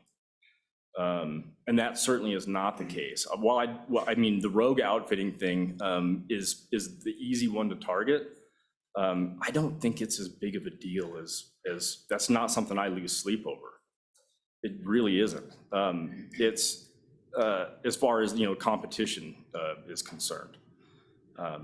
But I do feel like people who are operating on Wyoming's waters should, you know, should be guides of the state of Wyoming, regardless where they come from. Of course, you can't say no out-of-state outfitters, right? But I don't think they should be rolling in and guiding without permits, without you know, proper insurance and first aid CPR and you know, contributing to you know, to this rather than using all the resources, you know, kind of, you know, giving back a little bit to it would be really cool. Other comments or questions? Okay, looks like we appreciate that testimony from you, Eric, and anybody else in the room that would like to comment on this bill? Thank you. You bet. Okay, with that, we'll go ahead and close public testimony on, oh, hang on, jump the gun. Got to be kind of quick because I'm quick on the trigger here, so. Introduce yourself. My name's Thomas Shaner. I'm a lawyer in town, Shaner Law Office. I'll be very, very brief. Used to be a guide out there, so this is kind of an intimate issue to me. I used to work on the river. Now currently live in Casper. Go play on the river. That's my former recreation. I think the number one issue here is if we're going to regulate it, we really have to listen to the Erics, the Blakes, the Ryans back there. That's who it's going to affect, right? The commercial aspect of this is one side of the coin. There's a whole other aspect, and that's the recreational aspect. That's me. I used to be on the commercial side, not any longer, right? So when we're talking about the use on the river, yeah, there's the guide use, but there's also the folks who come up here and don't hire a guide, whether they're local or not local. From my experience, I could be wrong. I've never done a formal study on this. Most of the use that clogs up the river is out-of-state recreational use. There is some commercial use from out of state, but a lot of it is recreational use from out of state. That gives the guides a bad name, gives a bad taste in people like my mouth. You go out there and you say, well, I can't find a fishing spot. This is a problem. So with all that said, I think a lot of this is really good and really good work has been done here. The one thing I would reiterate here, and maybe it's addressing that second half of the coin, is at one point, looking at these bills, there was a fee increase for out-of-state fishing licenses. I think that goes a long ways here. So we're not putting the onus on all of these guys bearing the brunt of all of the cost through recreational use, to where we're selling a day of fishing at $14. You can't go through McDonald's for $14. Now, I'm not saying we have to have it be $100 or $150, but you could go from 14 to 20 or 28 or 25, generate a significant amount of revenue for the state, use that to couple it with whatever's gonna happen on the commercial regulation side of things, and probably have a better outlook on what this looks like. That's my comments, Madam Chair. If anybody has questions, I'm happy to answer them. Anyone have, okay, go ahead. Representative Byron. Thank you, Madam Chair. Thank you, Mr. Shaner. Representative Western, once again, I have worked hard on this, and that idea is coming, given this is Bill Draft .5, and I feel like Luke and I worked on many of them. You know, it's not intentionally left out, but there's going to be a different approach, exactly to your point, that the $14 needs to be looked at. And, you know, we just, on short turnaround time from our last meeting, ran out of time to get that draft through. So I really appreciate that and couldn't agree with you more. I would, you know, I think it's worth noting that when we talk about a burden on an outfitter, the intent here, you know, a boat sticker, you know, in Idaho, for example, is for out of state or in state is, last I was licensed over there, was $100. So it's not, the intent is not to burden the outfitter because they are, you know, working on tight margins and it's a tough industry. So with a lot of variables. So I really do appreciate the comment and just to let you know that there is discussions outside of this specific to commercially guiding discussions to work on that license fee. Other questions for Mr. Shaner? Okay, don't see any. Thank you so much for your testimony. Anyone else from the public? Give it a few extra seconds here so I don't jump the gun. No? Okay. With that, then we'll go ahead and close public comment. Committee, what's your pleasure on this bill?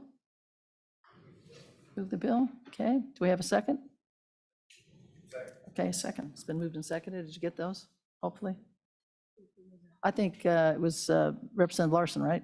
Moved it, second by Representative Byron? Oh, sorry, by Senator Guru. Seconded. Okay.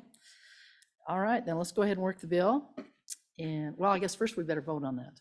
All those in favor of, let me go ahead and read it again. LSO 0140, please say aye. Wait. We got to work the bill first. What am I doing? I'm jumping the gun. I'm trying to get to a break here. Can you tell? Trying to get to a break. All right, let's work the bill. Let's go back to page 1. Madam Chairman. Yes, So- Representative Burkhart. Madam Chairman, I would propose, I don't want to call it a universal amendment, but a very specific one throughout the bill. Page 2, line 6, delete daily and just leave it set at limits rather than having to set a daily limit each day or whatever. And then that would go to page 2, line 10, page 2, line 14, page 3, line 3. I think I've got all of them. And just delete the word daily and just make it, it will read, the commission may set limits on the number.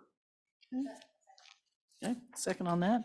All those in favor of adding that amendment, well, actually deleting daily in all of those areas that Representative Burkhart mentioned, please say aye. Aye. Opposed? Okay, that is passed. Any other amendments? Yes, go ahead, Senator Ellis. Thank you, Madam Chair. I don't know if maybe Game and Fish can help me answer some of this. I'm trying to think of how this would work. In paragraph B on page 2, we talk about rulemaking, and here's where the commission can go through rulemaking. That's all set forth in the Wyoming Administrative Procedures Act. They provide notice, the public, of what they intend to do. They have to have meetings.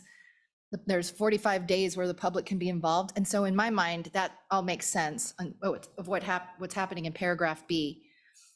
Where I get confused is in paragraph A, it's talking about setting the limits and having public comments in the committee or the communities where the limits would apply.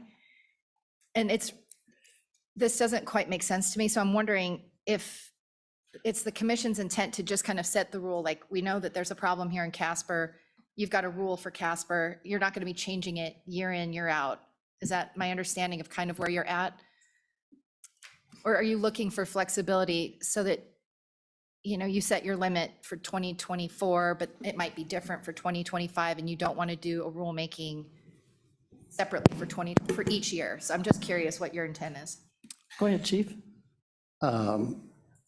Madam Chair, Senator Ellis, so in my mind, that the way that is written, it would require us to go to the communities and have meetings to establish any kind of limits and get input on that. We'd probably have to collect more information on every particular stretch of river as far as use, and then come up with a number. Maybe it's 20, I'll just throw out, per day, per stretch of river, if we were going to go down that route. So that's where we would have those public meetings to collect input on that. And then as far as the promulgation of rules and meeting the Administrative Rules Act, it'd be similar to everything that we do as far as setting our fishing regulations, our big game regulations, or trophy game. We have to have a public comment period available, and that's the requirement. But usually we have public meetings in communities as well. Okay. Just Senator Ellis, does that answer your question? a follow-up. Okay, go ahead. Kind of, but kind of not.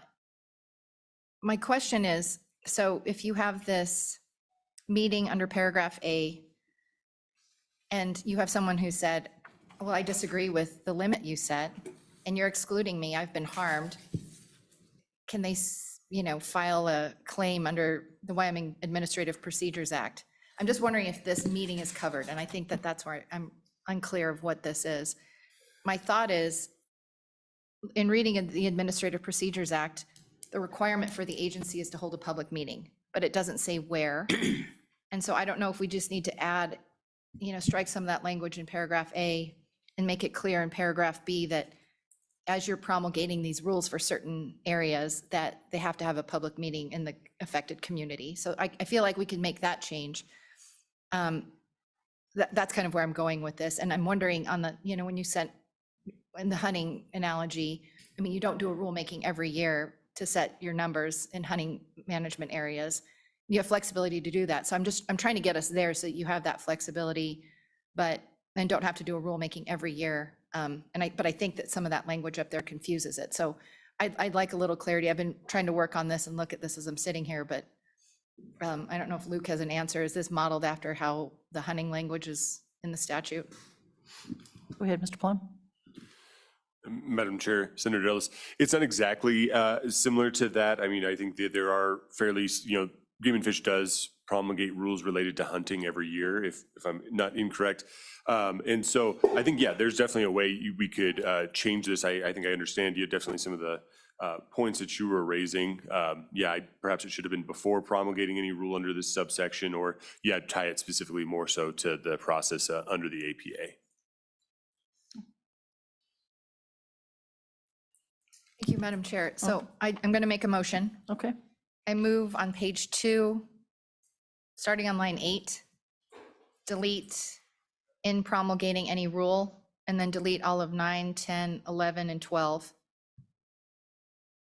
And then on page 2, line 20, after the word lake, period, insert a new sentence. That would say, in addition to the requirements set forth in the Wyoming Administrative Procedures Act, with some flexibility for LSO to have whatever drafting they need to make that clear. The commission shall hold public meetings pursuant to 16-3-103A, Romanet 1, paragraph capital A, in each community in which the limit will apply. So that's saying that you have to follow the APA in doing your rules, and then that you have to have the meeting in the community. And I think that that's clear. If somebody wants to challenge it, then they can take it to OAH. So that's the motion. Did you get all that, or would you like her to restate that again? I can restate it, Madam Chair. Go ahead. Wouldn't hurt. Yes, thank you. So deleting that sentence in paragraph A, the last sentence, and then inserting a new sentence on page 2, line 20. That would read, in addition to the requirements for rulemaking set forth in the Wyoming Administrative Procedures Act, the commission shall hold its public meetings pursuant to 16-3-103A Romanet I, capital A, in each community in which the limit will apply. With some flexibility if that's not exactly perfect, but that's the intent of it. Any questions on the amendment? No questions? Okay, let's vote on that amendment. All those, oh, go ahead. Madam Chair, Co-Chair. So, thank you, Senator Ellis, and thank you, Madam Chairman. So, but we're leaving in that they have to have the meeting in the community that the rule applies, that language is remaining in some form. Correct. Okay. Any other comments or questions or clarification? Just at the intent of this, so the Administrative Procedures Act says that you have to have a public meeting, and they'll tell the legislature where they're meeting. It seems like if they're having something that's very specific to the Platte River, that they'd hold meetings in Natrona County. I think we'd be upset if they were holding meetings in Cheyenne or someplace else. So that would just make a further refinement of the requirements for their process in the APA. Any other comments or questions? Yes, go ahead, Representative Larson. Oh, can we have a second on that amendment? Second. Well, thank you very much. Appreciate that clarification. All right. If there's no other comments or questions, let's go ahead and vote on the amendment. All those in favor of that amendment, please say aye. Aye. Any opposed, say no. Okay, that amendment passes. All right. Anything else on page 2 or page 3? Madam Chair. Yes, go ahead, Representative Larson. I think you beat everybody to the punch on that one. Okay. So this might be a question for Lucas or Game and Fish. I just want to make sure that the bill gives the rulemaking authority for the Game and Fish to set fines if there's non-compliance in getting a sticker from a commercial operation. So I don't know if someone can answer that question. I didn't see it really in the bill. I mean, I don't know if it's implied that because the payment of the fee is required. So I don't know if the Game and Fish just has the flexibility to set that a fine for not paying for that. So, Mr. Plum, any place that you think we could add that? Or would we need to? Chair, I just was reviewing, in a lot of the, Representative Larson, sorry. I would say in most of the Game and Fish statute, yes, there are generally, there's penalty provisions that are related that allow for the means of providing for that through rule. And it doesn't always necessarily specifically state throughout in each section that, if they're promulgating rules for a specific piece of such as this, it says rules governing the registration and means of tracking the number of commercially guided fishing boats. I think that would provide flexibility to the Game and Fish. But I mean, it's once again, it would be kind of a committee decision. If you'd like to make that abundantly clear, I think that certainly could be added in, but there are other provisions within the Game and Fish statute that allow for penalty provisions. And once again, I think it's just kind of how you'd want to read that to say that they have the ability to promulgate rules to govern registration. That would also include penalties if they fail to do so. Any follow-up, or you good? You Go know, ahead. yes, thank you, Madam Chairman. I just think in order for this bill to have some teeth in it, I mean, I think we need to have some sort of statement that the Game and Fish needs to promulgate rules on fines if they're not compliant. So. Representative Byron, I believe you have some I saw some head shaking. I don't know, maybe we can just get some clarification from top brass. Go ahead, Chief. Maybe you can help get some clarification on this. Yeah, good morning, members of the committee. I'm Rick King, Chief Game Warden with the Wyoming Game and Fish Department. And just for a little bit of clarity, so under state statute, if a statute has a specific provision for a prescribed penalty, then that's what we would follow. But under Title 23, there's a section that pertains to any penalty where it's not prescribed. Then it reads, any person who violates or fails to comply with any provision of this act for which no separate penalty is provided is guilty of a low misdemeanor. And then a further statute provides what those low misdemeanor penalties are. And so the way the process would work is if you all did not provide a specific penalty for this, then it would be a low misdemeanor. We would make a recommendation, the Game and Fish Department would make a recommendation to the State Supreme Court for a bond schedule amount, and then they would ultimately approve what that bond schedule amount would be with a judge's discretion to do something different depending on a case-by-case basis. Hopefully that helps clarify. Madam Chair? Senator Ellis? Thank you, Madam Chair. Just looking through the list that's in 23.3, 201, 202, they all spell out the violation, violation of this section constitutes either a low misdemeanor or a high misdemeanor. I think, Representative Larson makes a good point. Maybe we should just pick. So can you tell us the difference between the two? Go ahead, Chief. Yeah, Madam Chair, Senator Ellis, so in 23.6.202, that prescribes the fines. So any person that's guilty of a high misdemeanor can be fined up to $10,000 and sentenced to 1 year in jail. Any person who's fined or convicted of a low misdemeanor, that fine is up to $1,000 and up to 6 months in jail.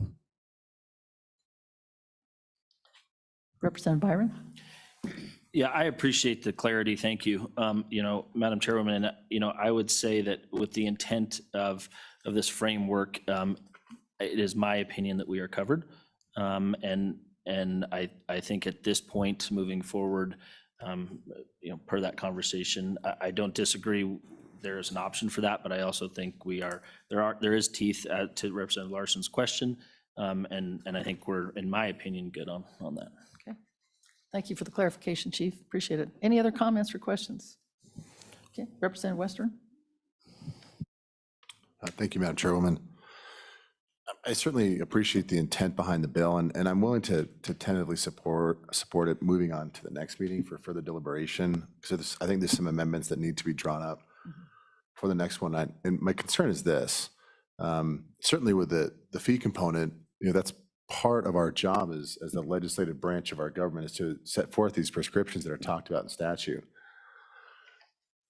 If we kind of think through a scenario where, a guy from the Front Range of Colorado comes up here, does not register with a potential requirement for a guide fee, tagging him with a low misdemeanor, I think, is a bit much. Perhaps a fee of a couple $100 I think would be adequate, at least for a first level offense, and perhaps more for subsequent offenses. But I think certainly with this legislation, the concern I have is that, and I think we heard this in the testimony, our resident outfitters, they get along just fine. If there are conflicts, it sounds like they generally do a pretty good job of sorting out themselves, which is exactly what we want. So I think right now, as written, it gives the commission the ability to set up fee schedules and registration fees also for our angler, our resident outfitters. And that makes me a little uncomfortable because there really isn't a problem there in the first place. And so I think, as written, I'm not comfortable with giving the commission that type of authority without prescribing it in legislation. If the issue is, part of that is that, as we heard in testimony, those non-resident outfitters with no revenue capture, I would rather put that in statute, in this legislation, saying specifically this is what it will be, and tagging on to the language that's already here, requiring them to have a sticker or some kind of mechanism. I think that's part of our obligation of this committee, and certainly of our branch of government. So should this legislation advance to the next meeting, I will be bringing an amendment to be more prescriptive. Because again, the commission could come up and say, all right, resident outfitters, there's no problem here, but it's going to cost you $150 or $100 to register your boat. I think that's pretty stiff. If there is something like that, it should be extremely low, like $5 or something like that. But for non-resident outfitters, which is where a lot of the testimony there talked about, I think that's where there could be room for to generate that revenue capture for them doing business in our state and using our resources. Representative Byron, I think you had another comment? Yeah, I just have an amendment on page 3, line 4. You know, we spent some time on the river yesterday, and we saw maybe a half dozen vehicles. You know, there were potentially 20, 30, 40 boats out there we didn't see, and we were a little late to the game. I think it was a bunch busier earlier in the day. But, you know, if you look statewide at other jurisdictions that, and some of our neighboring states, the sticker on the boat is certainly very important, but more importantly, from an enforcement standpoint, you need to have a sticker on the vehicle or trailer that is at the access point. So, you know, this is just something that I have firsthand experience with, given some National Forest Service regulation in my neck of the woods. So I would propose on line 4, each commercially guided fishing boat and vehicle registered under this subsection. And vehicle or trailer maybe. And the intent there is, you know, like we were walking around with the folks yesterday at both boat ramps, and, you know, it would make it a lot easier, I think, from an enforcement standpoint for Game and Fish just to walk by the vehicle, see a Wyoming guiding sticker and carry on. So I just think it would prevent some conflict at certain access points and certainly make it easier on the enforcement side. Any comments on that amendment? Comments? Okay, did we get a second that time? Okay, Representative Larson, he's Mr. Second today. Madam Chairman? Yes, Representative Burkhart. Madam Chairman, I understand the intent of the amendment, but I can think of what if the guy gets a new truck? Then they have to get a new sticker or a new trailer. I understand the intent. I'm not sure how you'd make this one work. Other comments? Yeah, Representative. You know, we have tens of thousands of trips a year in the western side of the state under some of these with stickers on both the vehicle and the boat. And I certainly agree with the good representative, but you know, and certainly people get new boats and trailers, and there's some leeway there. But the outfitter themselves or the guide, the onus is on them it's a simple email or phone call to get a replacement sticker. So it's a pretty easy system that works quite well. And yes, there's always, we could play the what if game till the cows come home, but ultimately, you know, I think I'm trying to help, the intent is to help the enforcement side of things, whether or not it be that wonderful sheriff or Game and Fish warden, just to try to prevent conflict so that Game and Fish doesn't necessarily need to approach a guide boat if he sees proper identification on either the boat or when the gentleman's, you know, running, grabbing his vehicle. Other comments? Representative Storer?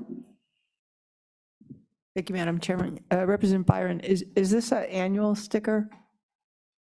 Representative? Yes, yeah, it's an annual sticker. It's on the outfitter to provide a guide list at the beginning of the year, where it's done in other places, you know, obviously proof of insurance, and proper first aid CPR, and it's an annual sticker. Sometimes they're valid for a few years, but that's going to really be up to the enforcement wing of this legislation. Thank you.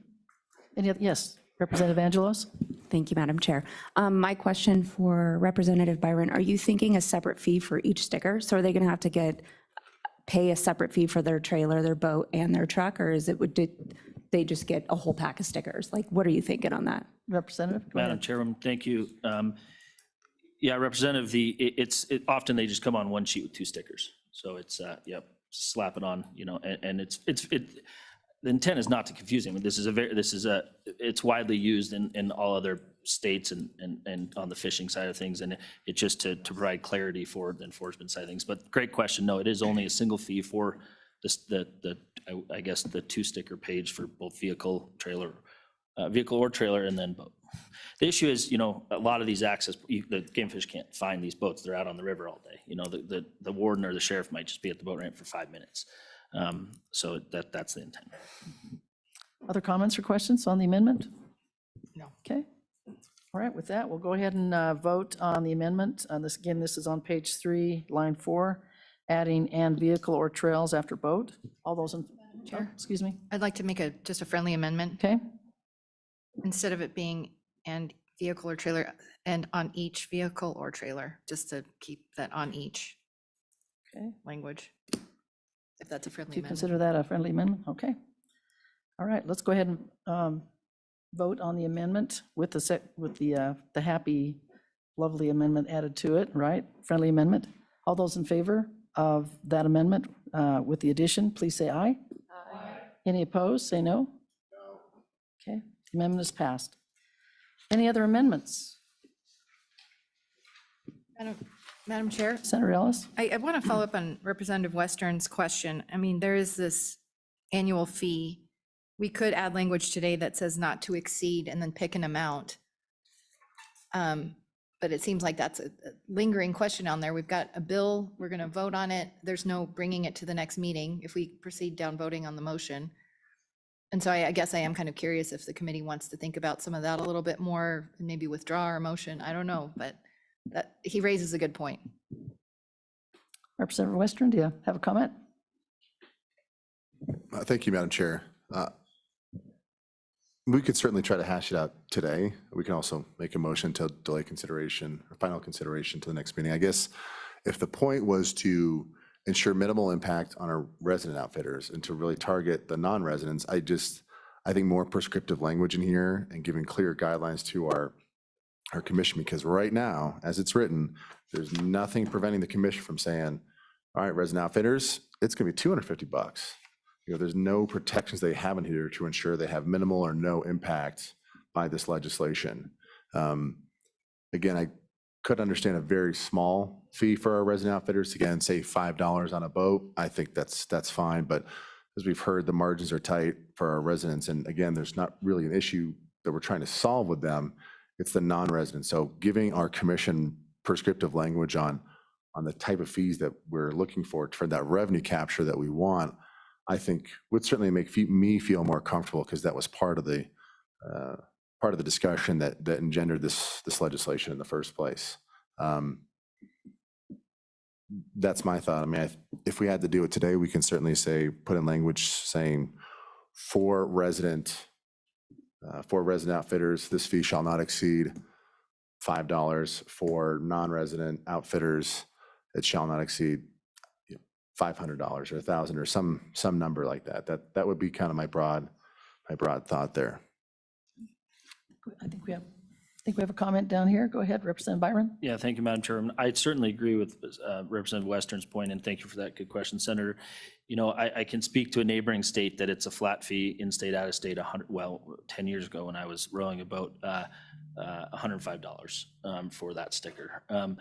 And I have just been cautioned, and I would maybe rely on LSO, you know, to wonder if we have any legal issues surrounding separating those two out. I do agree with the concept, and I would support amendment if it's brought today along those lines. But I just would like to have some more clarity whether or not you could put limits and have that fall within law relating to in-state versus out-of-state. Mr. Plum, do you have anything to add to that? Madam Chair and Representative Byron, yes. I mean, I do think that is a good question. Of course, it does raise that whether, you know, it would be legally permissible to treat them separately, but especially in game and fish statute, we do that frequently. You know, hunting licenses, fishing licenses, those fees are set differently. So yes, it's something I think to be, you know, concerned about, but I don't know if it necessarily, I mean, it's just a very frequent thing that we do in Wyoming statute. I don't have a specific, but yeah, I've looked into this before, and there is, of course, a case to be made that it could be, you know, there could be a challenge made, but once again, it's not uncommon, so. Senator Guru? Thank you, Madam Chair. I agree with the concept, but I'd also like to give, I guess, a question. When Game and Fish come back to us with a fee schedule at some point, or you just usually just promulgate those in rules and that becomes it? Mr. Plum? Or Chief? Yeah. The latter. Okay. The latter. Okay, so the latter. So that's my point would be, I would like to see what they come up with and find out, you know, they need to tell us what goes into, you know, what they need to get out of the permit fee to cover them, cover their costs, and something that we can look at to say, okay, did they hit that mark that we're looking for? I'd be I'm a little reluctant to say, okay, can't be in excess of this, because that number that we come up with may not cover their nut as far as their cost in trying to, put this program together that they so desperately want to do. I can see it in their eyes. Help me with that. How would be the best way to do that? And I'm look to the committee Go as ahead, much Deputy as you and Director. the staff, but throw out an idea of that. Green. Madam Chairman, thank you for that, Senator. And I think we could go back to the table and see what that is with some direction from you guys of what you would be looking for. I think what I hear you saying is, what is that minimal cost for us to issue a permit to a resident outfitter? I'm going to go out on a limb and say it's going to be more than $5, just probably to print those stickers on the sheet, but we could look at those costs and bring those back to you. Does that help? Oh, yes, go ahead, Madam Co-Chair. Just a comment, a policy comment. I am always reluctant to put dollar figures into statute, because then we're 30 years down the road with a fee that doesn't even come close to covering costs or so I'm always very reluctant to put any sort of dollar amount in any sort of statute. Comments, other comments? Yes, go ahead, Representative Burkhart. Thank you, Madam Chairman. So I can understand the different fees, and I'm a little confused if we're also talking about potentially different fines, which I don't think under the Constitution we can do. I've been down this road before. You cannot fine someone in-state different than someone out of state, and I would look for staff comments on that, but that's my recollection, that it's disproportionate punishment in effect. Well, the fees can be adjusted. You cannot adjust the punishment based on residency. And I see Chief King saying yes over here, so. And Madam correct. Chair, I would agree with that. I think, the fees are separate, and that's generally the common thing, but setting a single penalty would be necessary to have that apply to everyone. Okay. Yes, go ahead, Representative Angelos. Thank you, Madam Chair. I have a question. Maybe somebody can, even some of the outfitters, in hunting outfitting, is there a single fee for non-resident versus resident outfitters? There's a single fee. So are we going to get into an issue with fishing outfitters if there's a difference between a non-resident and a resident fee? Although I'm definitely in support of that, and we are seeing that the legislation trend, especially this last session, that way, are we going to see an issue? Would one of our outfitters like to come up and take that one on? Mr. Livingston?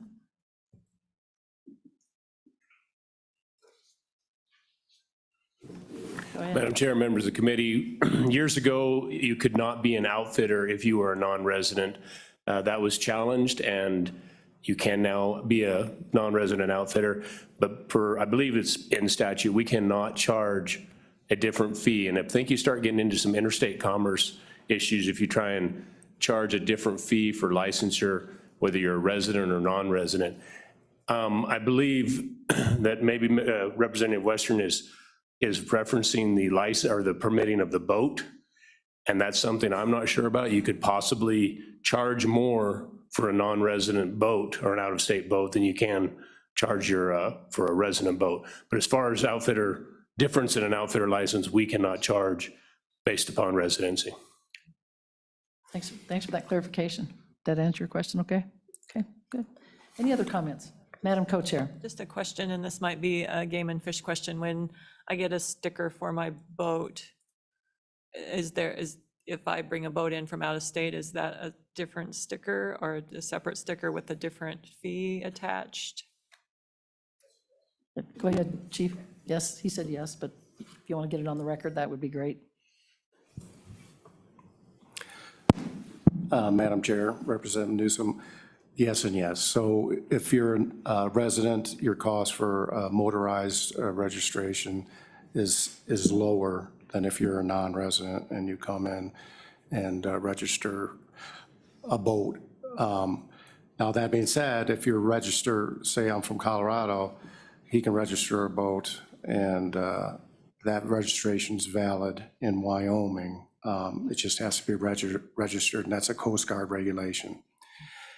I think an analogy that we could use would be our AIS decal program, where it costs for a AIS sticker, it's $10 for a motorized boat if you're a resident and $30 for a motorized boat if you're a non-resident.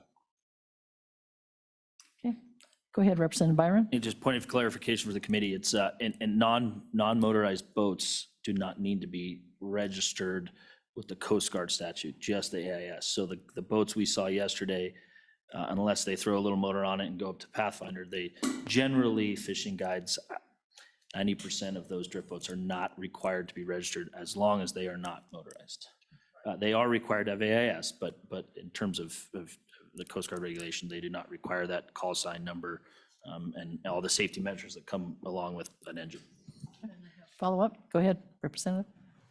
So my question is how, given what we've heard statutorily, how do we justify an AIS sticker is less for a resident and more for a non-resident legally? Chief or Luke, either one? Madam Chair and Madam Co-Chair. So it's kind of, yeah, it's an interesting thing, right? So like when you're going to license someone, that's kind of where in interstate commerce is the primary issue that we see frequently with when you are separating by residency. And that has been a question, but it's almost, yeah, there's not a real clear defining line where, where it is an interstate commerce violation and where it isn't. We've seen that, yeah, hunting licenses have generally been upheld as, you can say that they're separate.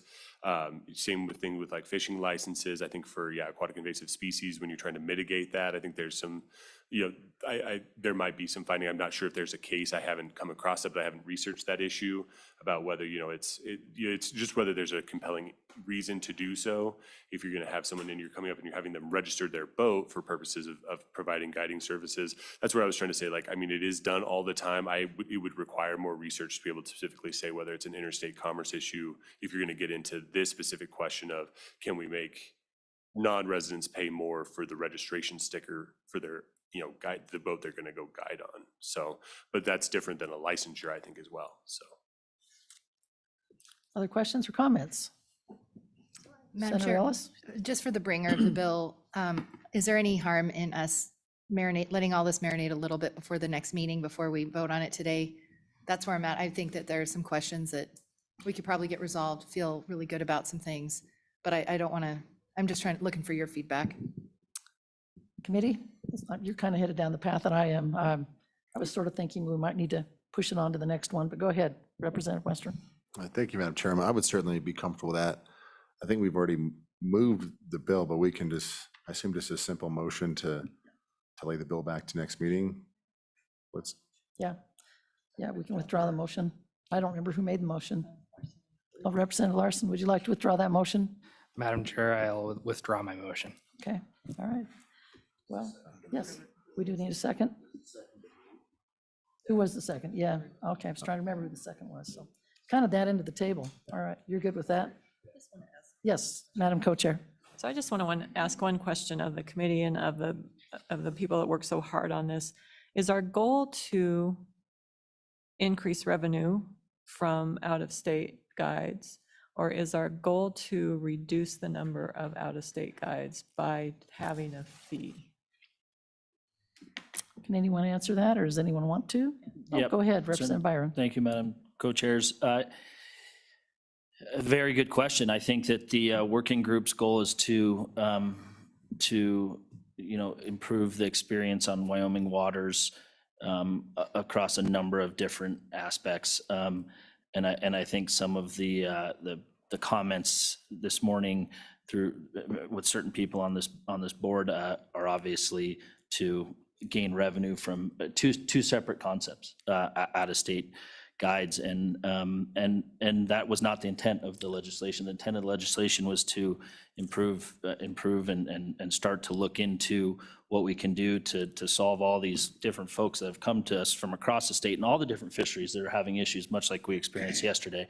While I do agree with the concept of finding a way to licensure versus boat registration versus guide sticker, I would I would caution, and I'm a very, very friendly amendment to push this to the next meeting, but I don't want to get in our own way to set this framework just to try to, target certain regions that are coming into our state.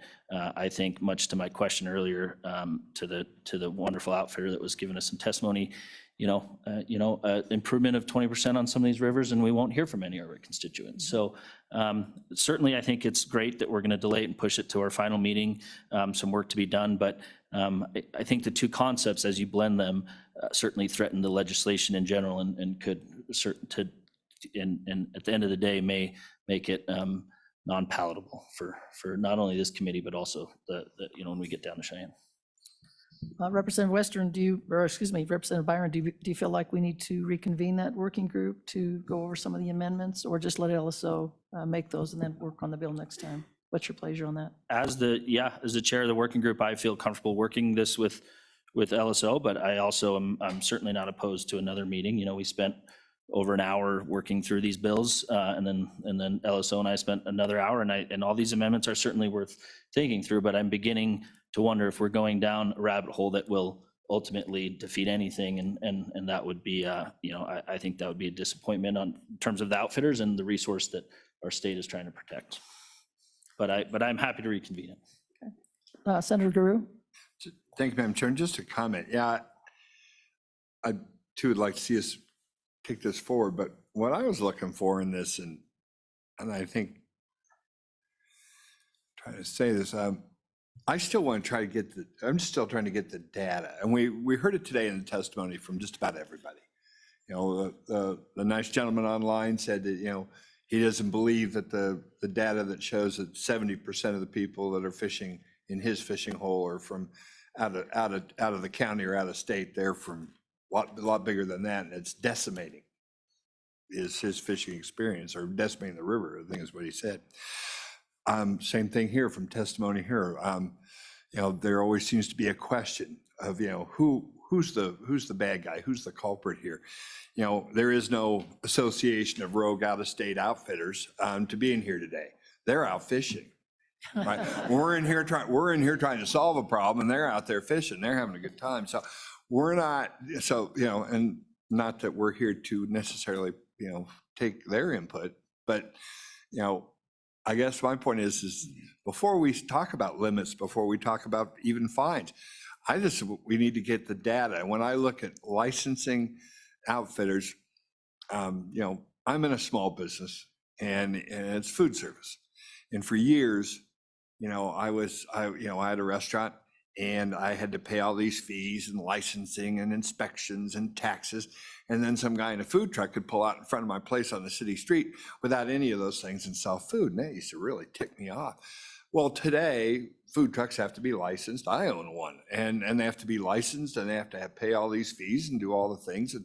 And we got a handle on what it was and what it is. And now they're an integral part of a lot of communities.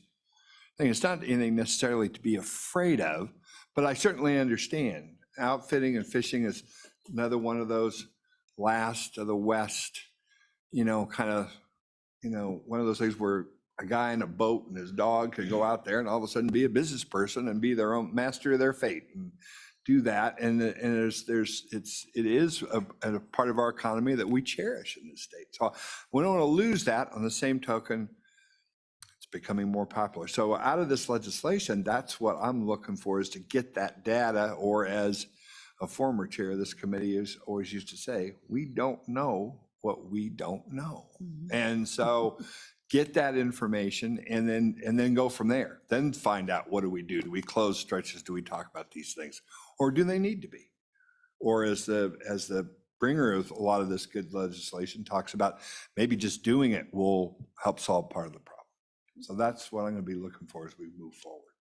Thank you. Representative Larson, go ahead. Thank you, Madam Chair.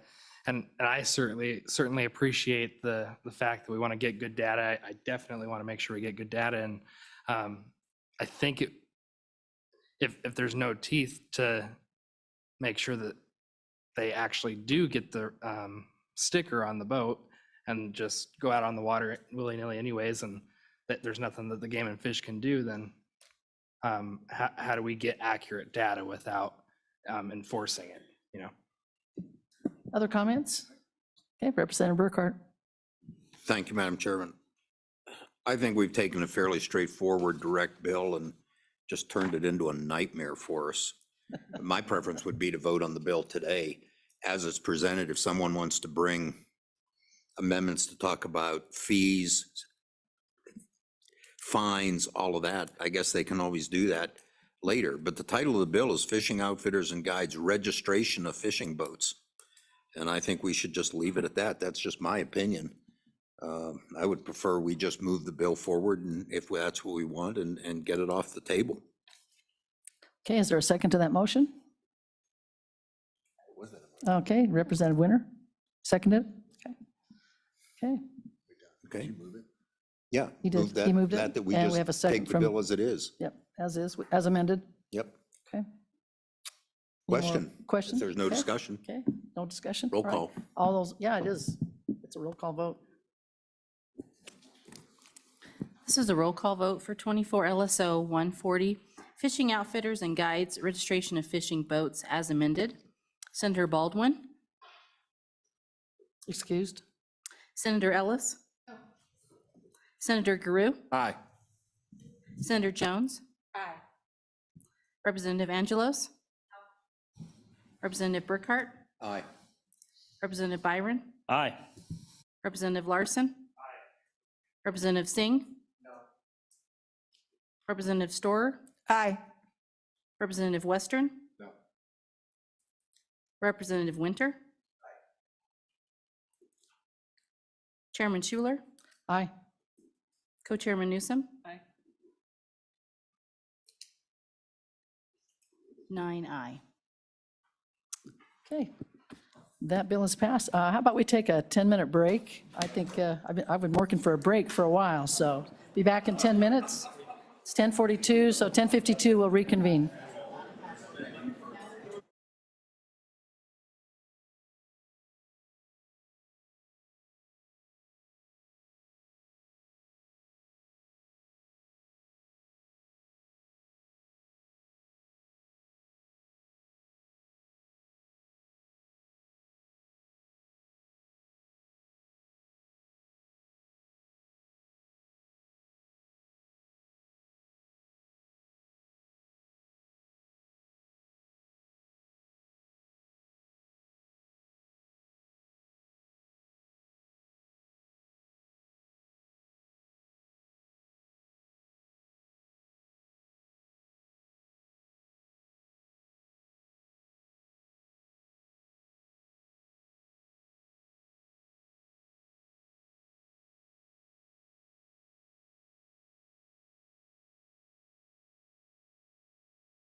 welcome back, everyone. We're going to go ahead and take a look at our other bill. I think we have a quorum here. Do we? 1, 2, 3, 4, 5, 6, 7. Yes, we do, right? All right, barely have a quorum. Madam Co-Chair, Woo, yes. before we jump back, I think there was some confusion. Oh, no. A little confusion about the motion on the last bill and whether or not Representative Burkhart intended to include the adopted amendments that we had worked, or whether when he said as it is, if he meant as it was brought to us before. So I think we do need to make sure we all understood what we voted on. And that was my reason for voting no. I thought that the amendments we adopted had dissolved when we pulled the motion. I believe I mentioned as amended, but again, I don't know if you have that on the video. As amended.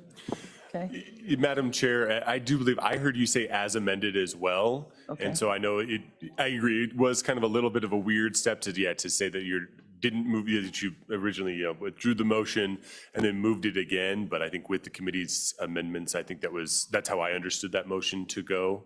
But if you'd like further clarification, I think you could choose to vote on that. Senator Ellis? Thank you, Madam Chair. Thank you, Madam Chair. I just wanted to make sure that I misunderstood that. I didn't hear the as amended part, and so I thought I was voting on what we were given without the amendments. That was why it was a no. I like the amendments we adopted, so thank you. Okay, thank you. All right, with that, we'll go ahead and head on up to our next bill for consideration. This is LSO 0141, Outfitters and Guides, Commercial Fishing. And I believe Mr. Plum will lead us forward on this again. What's that? Okay, sure. Thank you, Madam Chair. Yes, so this is 24 LSO 0141. This is Outfitters and Guides, and essentially what this bill is going to be doing is incorporating fishing outfitters and guides into the statute specifically for the Outfitters and Professional Guides Board. And so it's amending several sections. This is the second bill that came out of that working group. The first one we considered was 140. And so in 141, one of the big changes to it is the fairly drastic changes to the definition of outfitter. It primarily removes all the references that were specifically to just hunting. And so it just, it means a person who advertises or holds himself out to the public for hire, provides facilities and services for, it now says, provides facilities and services for considerations or maintains leases, uses equipment accommodations for compensation for the conduct of outdoor recreational activities. And then it provides that it's specifically limited to hunting bigger trophy game animals, float or power boating on Wyoming rivers and streams, and fishing on Wyoming lakes, reservoirs, rivers, and streams. It provides that what outfitters do not include. And it also incorporates, because it talks about landowners specifically, and then at the end, it's at the top of page 3, it does incorporate the definition of landowner into this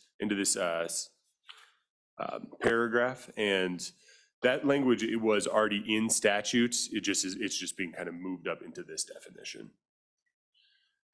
And so then also on the middle of page 3, we amended the definition of professional guide to once again kind of first eliminate the idea of operating under an independent contract, as that's no longer really the practice. And it also removes, for the purpose of hunting animals, to generalize what a professional guide may do. And so the definition changes are the big ones. And once we get into 23.2.407 at the bottom of page 3, this is where a person is required to be licensed if they're going to act as an outfitter or professional guide. And it specifically states that not more than one person may operate as an outfitter or guide under one license. So each person has to have a license, essentially. And creates the new subsection that the operating area established on the outfitter's license shall be the limit of operations for each licensee. So after your license, all of that will be run through the Wyoming State Board of Outfitters and Professional Guides. And so we're amending the membership of that committee, or I'm sorry, of that board. And so in this section, there's currently there are 7 members, and in current statute says that there are 4 members that should represent a variety of types and sizes of outfitters.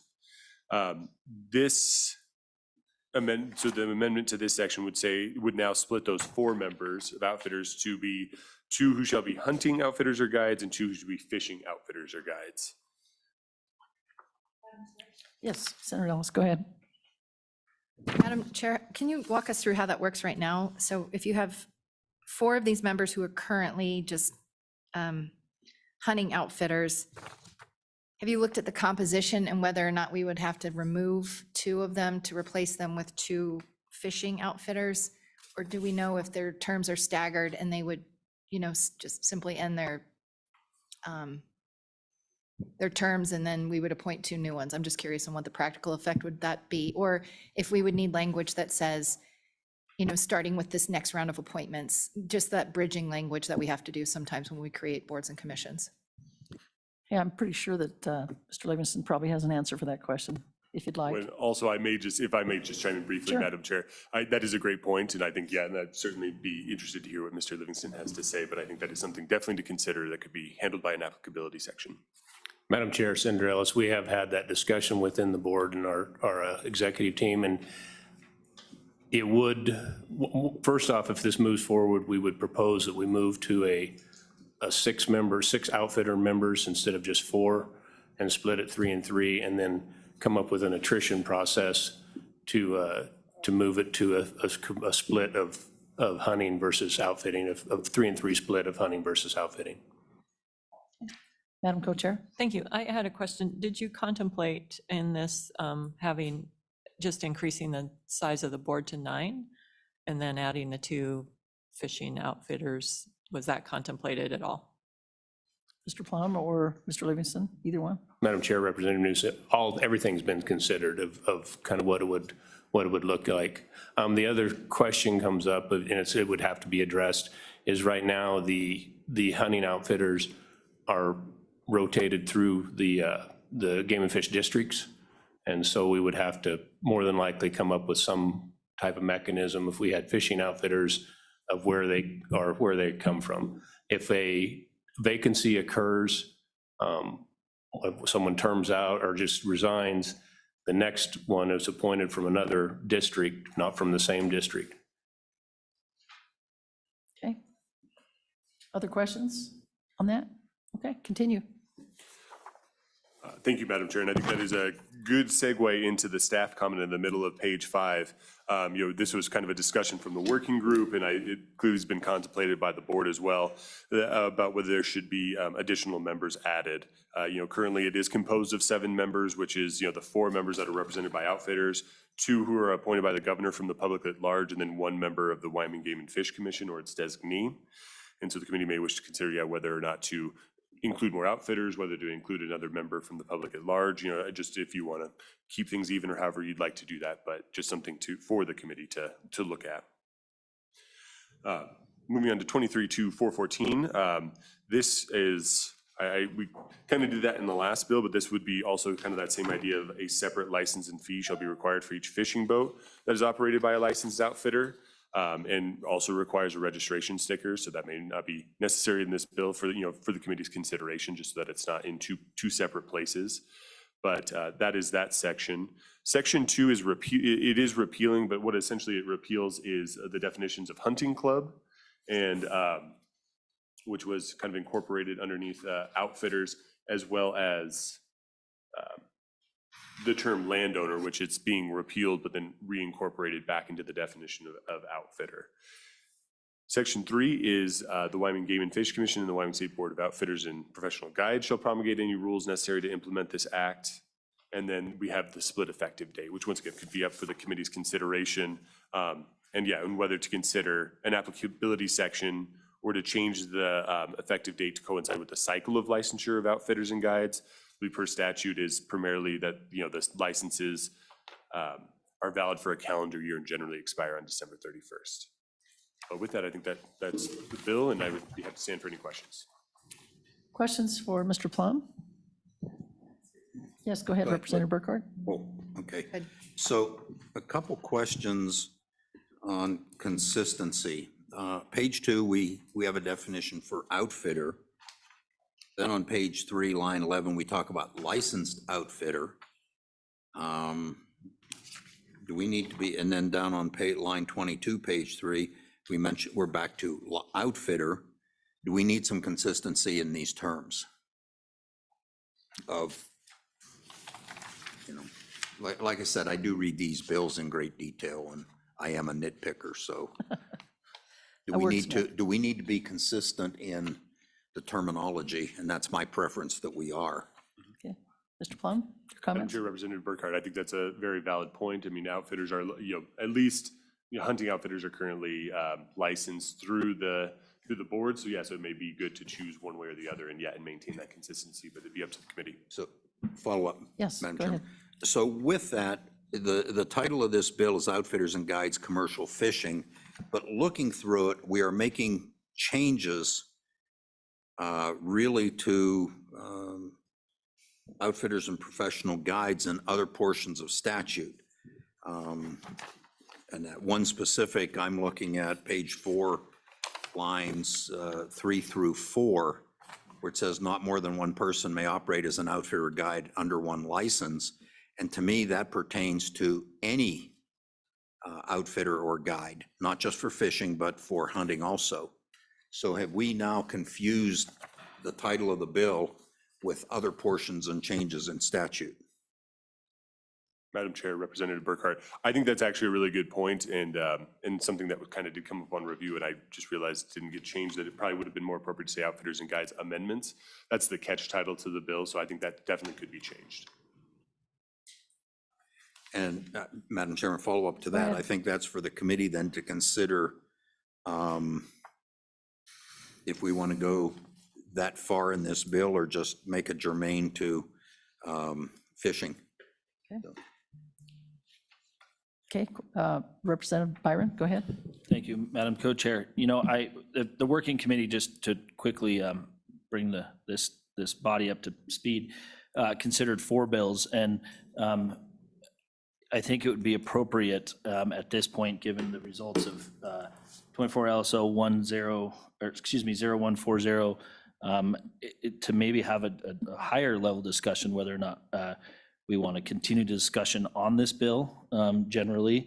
I think the results that we were after were accomplished in our previous bill we just worked, and I don't know procedurally, I don't, as a newer guy, I don't know exactly how to do that, but without diving too far into this, I just maybe want to have that discussion out of respect for everyone's time, and also as the intent of the working group, we picked the two we best liked out of 4, but given the results of the last one, I think that from my perspective, I'm comfortable moving forward with potentially not considering this bill. Comments from? Madam Co-Chair? Yes, go ahead, Senator Ellis. Madam Co-Chair, I think there's some value in looking at who's on this outfitting board, but the language isn't even close to being there of, do we want 9 members? Do we add members? How do we take members off? That needs a lot more work. I'm not equipped to work on that today. Along those lines, just, a practical question is on page 3, we've taken that landowner definition and we say the same thing that as it currently reads in statute now, but it says it's as used in this paragraph. But then you see the word landowner sprinkled in throughout other parts of 23.2, section 4. I'm looking at 407C. And then it says this subsection shall not apply to landowners as defined in 23.2, 406A, 4B, which we just repealed. And so that would need to be amended to make that conforming amendment. I just think little technical things, I don't think this bill's quite ready. But I do think there's value in having the conversation about who should be on the outfitting board and some of these definitions. But I mean, just picking up that one thing, I'm sure it just needs to be worked over a lot more. Do you have anything to add to that, Mr. Livingston? I think there are, Madam Chair, Senator Ellis, and members of the committee, I think there are some details in this that definitely need to be worked out. I mean, there's some edits I had. I'm sorry I was late to the game. I should have been able to provide those earlier, but I was in the backcountry for the last 2 weeks. So I would agree that it probably needs a little more fine tuning before it moves forward. There's, again, a few edits that I would have. Okay. Committee, you have any suggestions on what we'd like to do with this bill? Then I've heard one. A question for Mr. Livingston. First off, I'm jealous. I've been sitting in these meetings for the last 2 weeks. Do you feel we need to have legislation addressing the issues you've raised on the makeup of the outfitters board and that sort of thing. And I guess I'm asking, separate from this bill, is that something this committee should start looking at probably for the future? I don't think there's time to do it in this session, coming session, but for next interim. Mr. Livingston? Madam Chair, Representative Burkhart, yes. Right now, if the board remains as strictly a hunting outfitter board, there are no changes as far as the makeup that we would see necessary. There are a few things in the current statute that we feel need cleaned up. And I'm hesitant to try to do this at the same time. I guess I would caution against trying to do that at the same time. I would, as far as if we remain the same, if we remain as a hunting outfitting board only, there is still some cleanups in the current statute that we feel is necessary. And some of it was attempted to be made in this, but didn't quite get there. But if we move forward with being a outfitter board that oversees both hunting and fishing, the language needs to be nailed down as far as the makeup of that board. Other comments? Madam Co-Chair. So my heartburn with letting this bill go is that we've moved forward a bill that says we'll make commercial guides have a sticker. And that is then the extent of our regulation of them. With this bill, as I saw as a companion bill, this is where we put the teeth in the regulation of those commercial fishing outfitters. So I guess that's a question that I have is, are we happy as a group to just say, who I've never fished a day in my life, I can go buy a drift boat and I can slap a commercial sticker on there for $100, $200, $500, and I can put myself out as a fishing guide with no regulation whatsoever. That is my concern. I guess at this point, I can do that without a sticker. But I guess if we're trying to move toward regulation of commercial fishing guiding, that without this companion bill, we've done nothing but require somebody put out however much for a fishing sticker. Other comments? Yes, go ahead, Representative Byron. Thank you, Madam Co-Chair. I'd certainly note that, and I think that the intent of the first bill was not just for the sticker, but it allows Game and Fish some authority to broaden that requirement to acquire that sticker. So, it will certainly help the process to potentially discuss this, but much to some other members, I think that, to Mr. Livingston's point, we're kind of talking about two different things in terms of what they're trying to maybe get out of it and what our intent was. But I do think there are enough teeth in the last bill that we passed, and Game and Fish has enough leeway to add teeth that I'm comfortable with that first one. And I am quite concerned about where this bill currently sits and the work that certainly has gone into it to incorporate fishing into it while respecting the current statute that exists. So that's just a thought I have. Co-Chairman? So then I have a question for Game and Fish. As we look at the prior bill that we have passed to go on, it says that you'll make rules to require registration and payment of the annual fee. So within that registration, what latitude do you feel that you have to require that the outfitters have some sort of safety training or some sort of anything that would give me as a consumer assurances that that commercial outfitter has some sort of responsibility, whether it's an insurance requirement or a training requirement or something that would protect the consumer? I guess that's kind of where I'm at as well. It's consumer protection, which is what we do with the outfitters. It's a consumer protection issue. Go ahead, Chief. Madam Chair, committee members, Representative Newsom.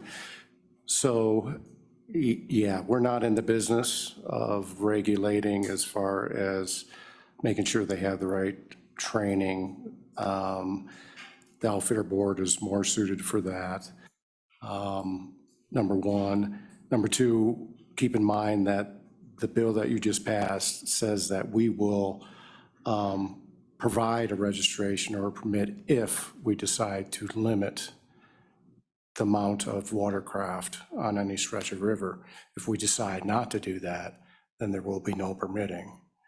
And number three is that, speaking from an administrator for our division, what I'm worried about is that we've testified that it's not a resource issue. And the bill that you just passed references is that it's an experience issue. I'm concerned for our agency that if we're put in the point of limiting number of watercraft, that's going to take a lot of effort for an experience-based product that's going to take away from resource management for our agency. And that's my concern. That you didn't ask me that, but. Would you agree? Other questions or comments? Okay, Representative Winter? Yes, thank you, Madam Chairman. It's my opinion that the current situation with the outfitters is going well. There doesn't seem to be any big problems there. And we've done some pretty good work on the fishing outfitters thus far with this other bill as a start. And I think maybe we ought to back off of this bill. And as one of our committee members mentioned, we don't know what we don't know, and we need a lot more information, I think. And so if we can back out of this and approach it again in another year, it would probably be best. In the meantime, we'll probably get a lot of information from the previous bill we just passed. So thank you. Other comments? Representative Burkhart? Thank you, Madam Chairman. So, Mr. Livingston, just a quick question, and I guess this does kind of put you on the spot a little bit. So anyone who's listening in the room or out there, this isn't meant to put the Outfitters Board down, which I think is doing a really good job right now. Do you really want to include fishing in what you're doing at this time? Mr. Livingston? Madam Chair, Representative Burkhart, I can feel the daggers coming from my administrator in my back, but speaking as an outfitter, speaking as someone who's in the commercial business of providing commercially guided experiences, I think an outfitter is an outfitter is an outfitter. I think that if you're providing a commercially guided service to the public, you very well should be licensed. Do we want to take that on as a board? I'm going to get hit in the back of the head. I don't think we do at this time, but I see it coming down the pike. Idaho has a very similar makeup. If you're an outfitter, you're an outfitter. Just as a note, I don't have to have a commercial outfitter license to provide backcountry summer trips, horseback summer trips. I am permitted by the Forest Service to do it, but I don't have to be an outfitter. I don't fall under the regulation of the Outfitter Board to do so. But that is a conversation for a much later date. Other comments? Go ahead, Representative Byron. Thank you, Madam Co-Chair. Hearing some other folks on this committee's opinion, and obviously being a bit new to this, but I think it's an appropriate time to table the discussion for this bill for a later date, and at this point, I move to do that. Is there a second? Madam, we can also not move anything. Yeah.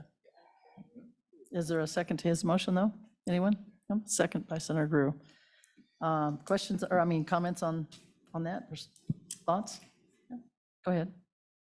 Oh, I thought it was you. I never can tell. Representative Larson, he's got a quick hand over there, so I can't tell if he's waving to me or. Who wants to speak? Thank you, Go Madam ahead. Chair. So it's just for a clarification on the motion. So at a later date, does like an indefinite date? Is that what you mean? Okay. Other comments? Okay. With that, we'll go ahead and vote on the motion to table this bill. All those in favor of that, please say aye. Aye. All those opposed, say no. No. Okay, ayes of one. We'll table the bill. Thanks for all the work, everyone, and comments. Yes. Really like to thank Representative Byron. He's done a lot of work on these bills with his working groups, and the fact that he has a knowledge that most of us don't have, well, I would say none of us have, as a commercial guide in the past. I think it's been invaluable to have his leadership on this, so I appreciate you. All right, with that, we've got one more thing we're supposed to get done before lunch, and I think we can do it. So we're going to talk about the elk overpopulation, and I believe we're going to bring back Game and Fish, and Deputy Becker, Director, whoever you'd like to bring up, feel free.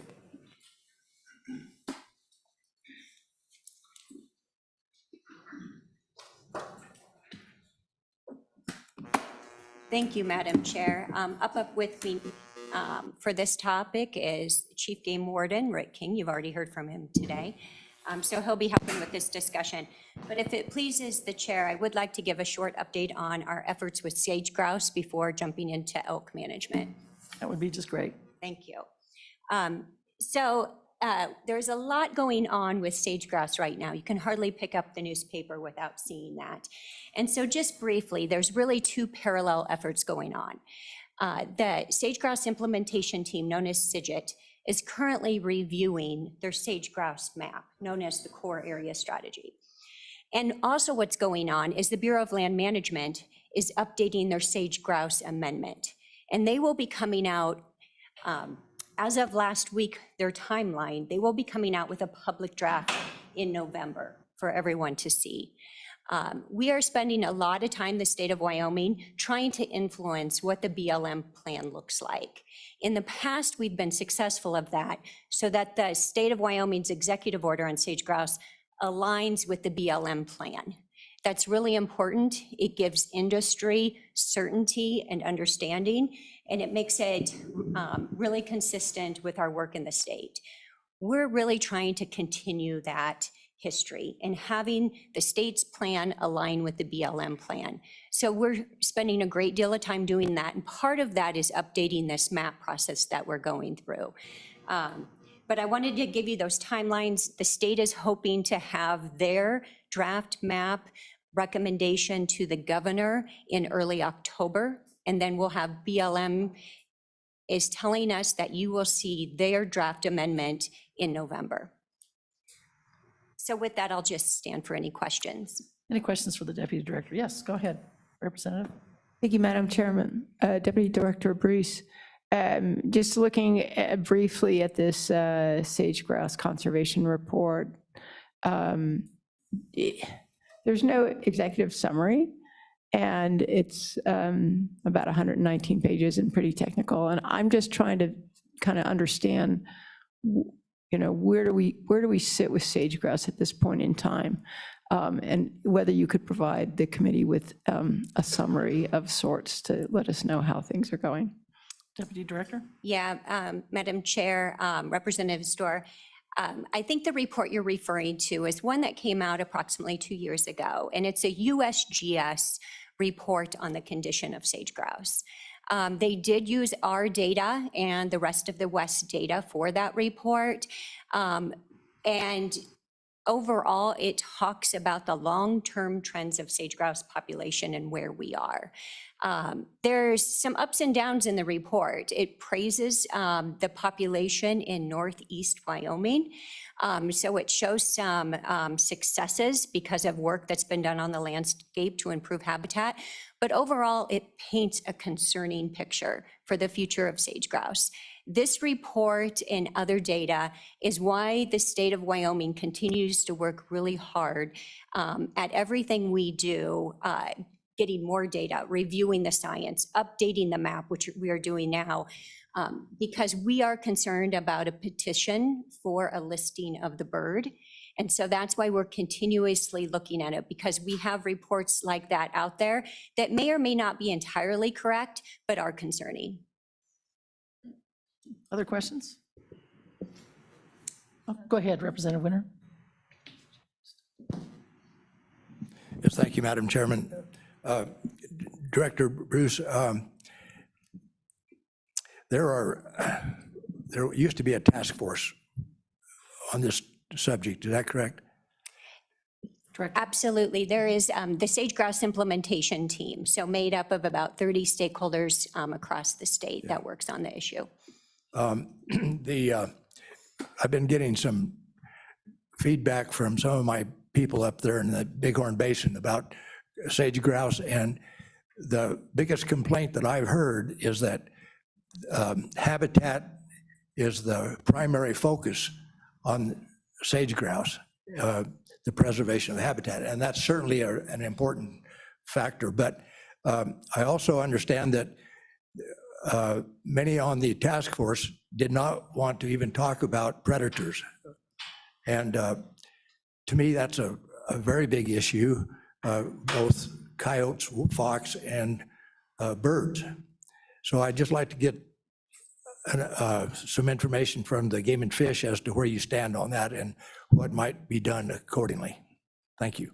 Deputy Director? Yeah, Madam Chair, Representative Winter, thank you for bringing that up. Through this mapping effort that the state's going through, there were 8 regional meetings conducted, followed since then by 3 CIGIT meetings, followed then by 3 additional landowner meetings that our county commissioners played a large role in setting up, and Representative Angelos, thank you for your help up in Gillette as well, and a few other follow-up meetings. So throughout those 16 public meetings, predators did come up a lot. That conversation, probably all but maybe 1 or 2 meetings, the concern of predators came up. So last week when we had the CIGIT meeting in Cheyenne, we purposely brought it up and put it on the agenda to discuss what should we do about this. We're hearing about it a lot.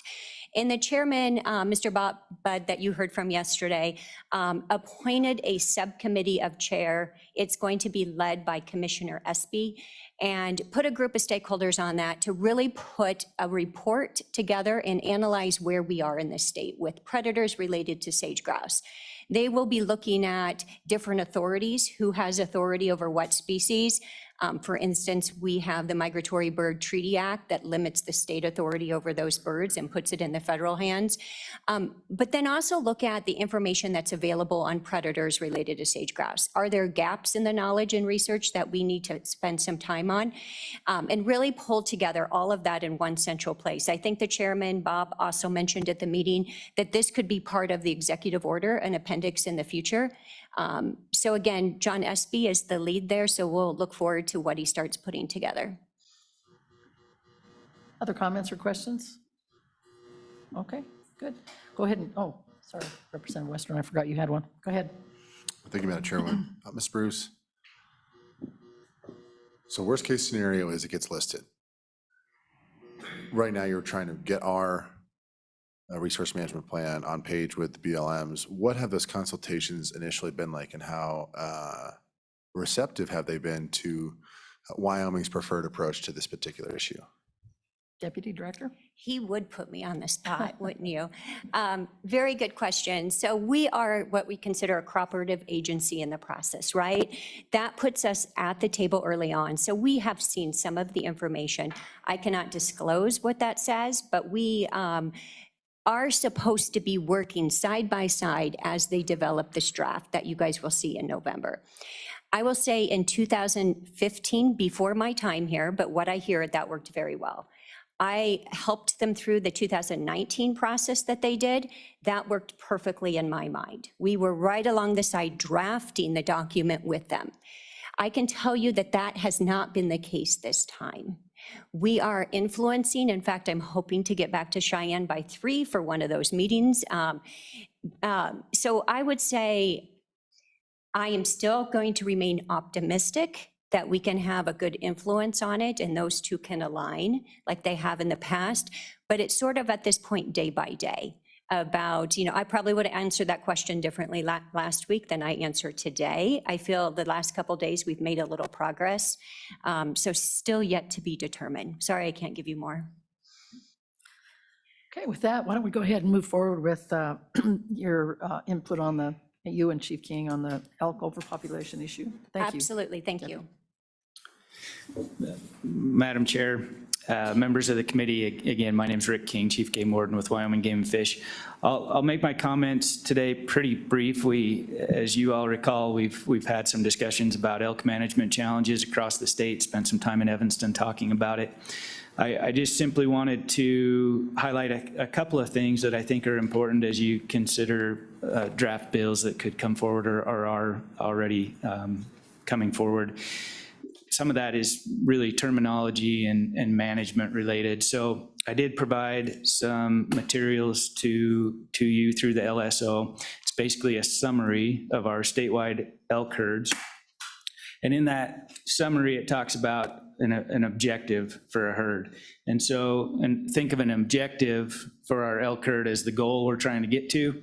And then we use hunting seasons and other tools in our toolbox as the strategy to get to those objectives. So the information that I provided to you is an overview of where we're at across the state in terms of meeting our management objectives. And there's some details in there that I think you can review on your own. I won't go through each of those herds today. I did want to just highlight a couple of things. We set these management objectives every 5 years. Every 5 years, we review them. We take them through a public process. Once we go through the public process and take input, we make a recommendation to the commission, and then the commission takes action on whether to accept our recommendation or not for those herd objectives. The herd objectives, when we set those, we're considering both biological and social input. So biologically, a herd could be managed from here to here, but there's some social influences that help narrow and refine what we're trying to get at. The last thing that I wanted to mention is that as we're trying to manage elk herds towards those objectives, we have a lot of tools in the toolbox, and of course the primary one that everybody's very familiar with is our hunting season structure, which we set every year with license types and season dates and license numbers. But we have other tools too that we have started to implement more often to help us get to objective in these herds where we're really struggling, where you've heard from constituents that there are too many elk and we're well above objective.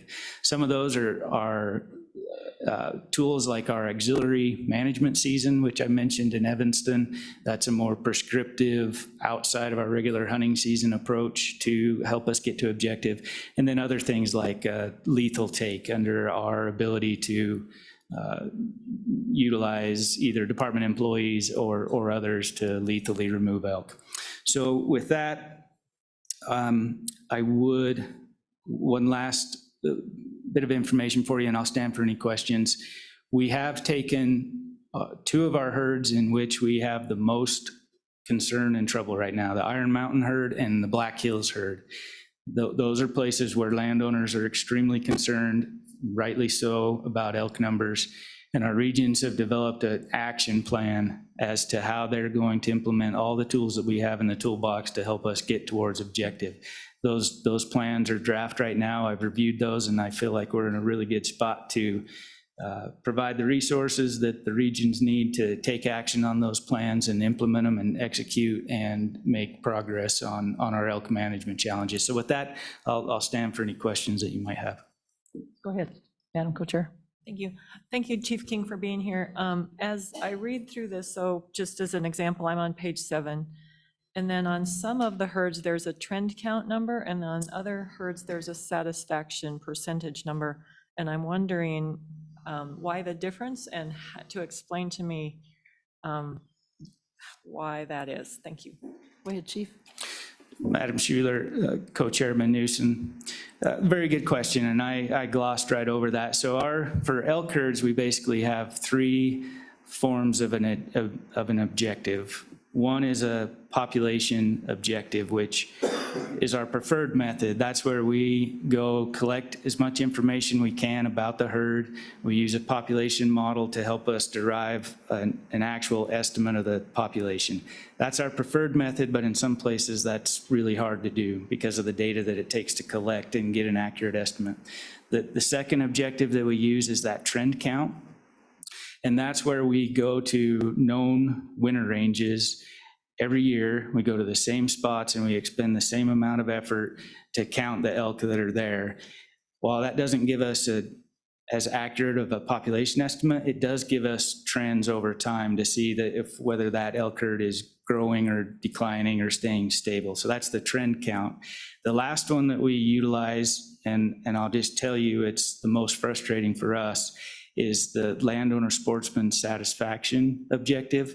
And in that case, we're not basing this on elk numbers, we're basing the objective on whether landowners and sportsmen are satisfied with the number of elk that are in that herd unit.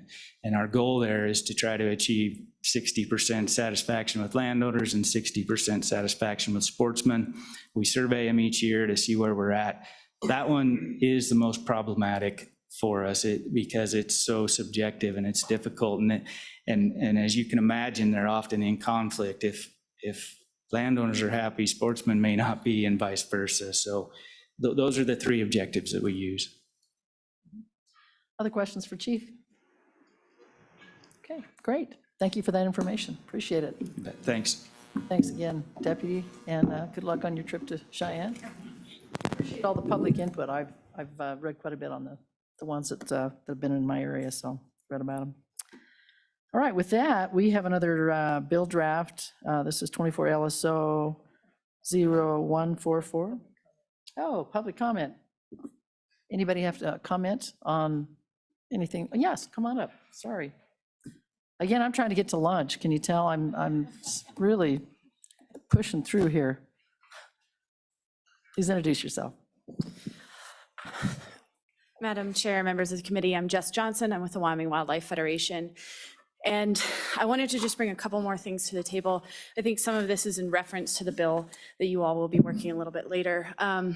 But through the Wildlife Task Force, of which we attended just about every meeting of, a lot of this bill had been talked about. I would almost say, but this issue has been talked about. And there's been a lot of ideas and a lot of thoughts that were brought forward and hashed out within that task force. And I would say that there's a ton of information and some very relevant commentary from the landowners themselves. It was really incredible discussion that happened through that. So as you're moving forward with this discussion, looking at the film or the recording of these task force meetings, you may find some really good tidbits of information as well. We really, really are impressed by how much work the Wyoming Game and Fish has done to try and address this. I think they are trying every tool in the toolbox and doing it very well, considering, but knowing that as we're looking forward and when this bill comes back up, I'll have another discussion around that. But I do think that they are trying their best. And this is coming down, I think, more to a discussion between private land owners, a discussion between hunters and landowners, and how we can sort of start bettering these relationships there. Questions for Jess? Okay, thank you for your testimony. Anyone else? Welcome. Good to see you.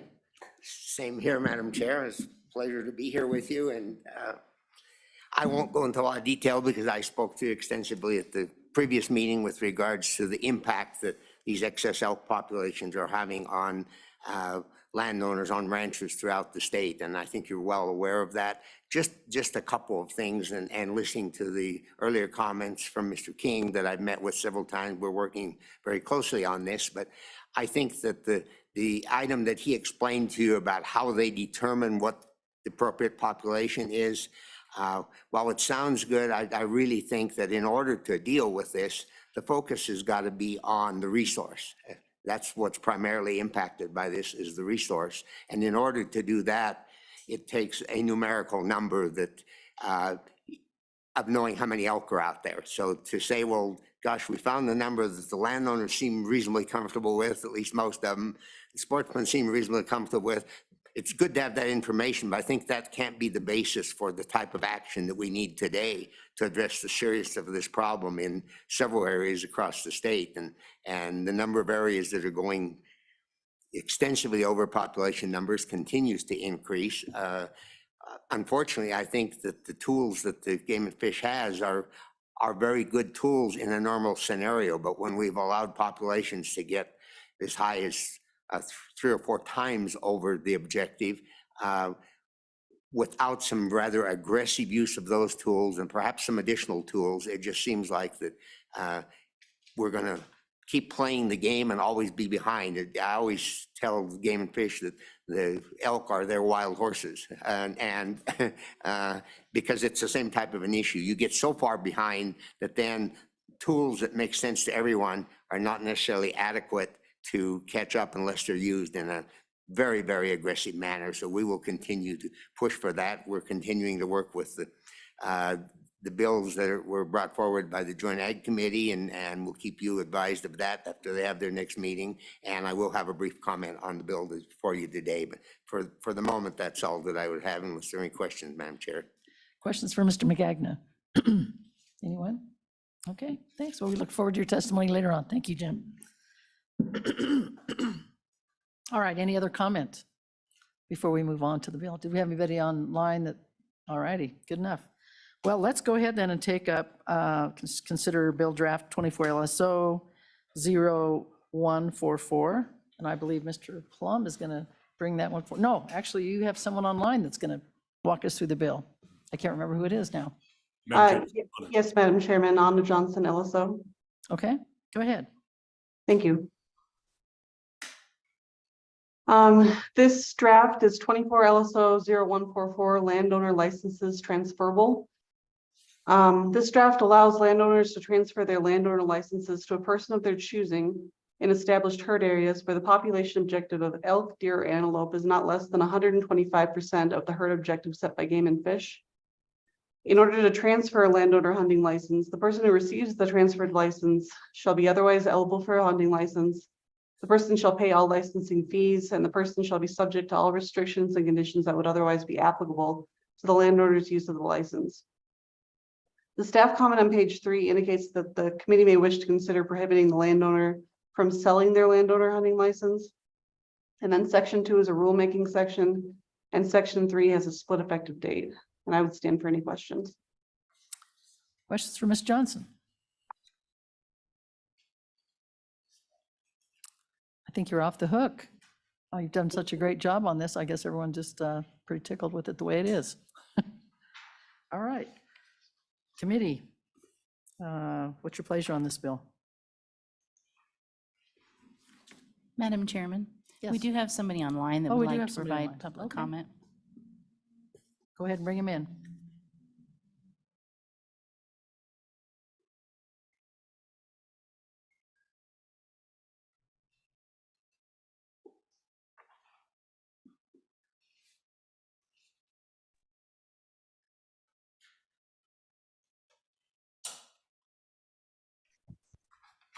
Madam Chairwoman, can you hear and see me all right? Yes, we can. Go ahead. Oh, thank you, ma'am. Brett Moline, Wyoming Farm Bureau Federation. I'm sitting firmly in support of this bill. This has been something that my members have had policy on for a long time, to allow landowners to be able to get the license and then have it in the hands of somebody that they want to get it. One way we look at this is this will be one more tool that the Game and Fish will have. And I appreciate that the limit is down to the 120% of the objective level. This allows the Game and Fish to be a little bit more quick on the work to keep these herds from getting too large, even larger than what they are when they're just 20% over objective. As far as the selling, we would rather have it that the landowner can sell the license. That's not that's what we would prefer. That's that's not a make or break it deal with us. Being able to get it into the hands of a hunter rather than someone that hunts, if there's a slight distinction there. I hunt, but I'm not a very good hunter. That's the kind of the distinction there. So we appreciate this bill. It's something that we've strove for a long time. And with that, I would sit for any questions you or the committee may have for me. Questions for Mr. Mulloon? Mr. Mulloon, anybody? Okay, thank you very much for your testimony, Brett. Thank you for having me. Seems like we had someone else online too, did we? No? All right, yeah, go ahead. Madam Co-Chair? This is a question for Game and Fish. Could you describe to us how the landowner tags work? What the process is and what the number of tags people get? Go ahead, Chief. Madam Chair, members of the committee, thanks for the question. So currently, statute provides or directs the commission to provide for landowner licenses. And so through rule and reg, we outline that process. As it currently stands, a landowner has to have a minimum of 160 acres and then 2,000 animal use days. So if you have one elk on your place, that's for one day, that's one use day. So if you meet that, then you qualify for 2 landowner licenses. And those landowner licenses then are issued prior to the competitive drawing for everybody else. So it provides for an ability to escape that competitive draw and be guaranteed your license.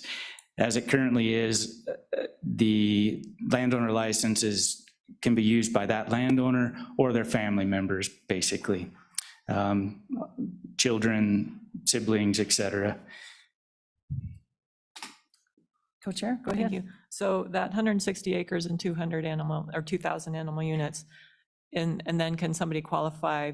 So that is 2 licenses. So if somebody has 320 acres and 4,000, do they qualify for 4 licenses, or are they limited to 2?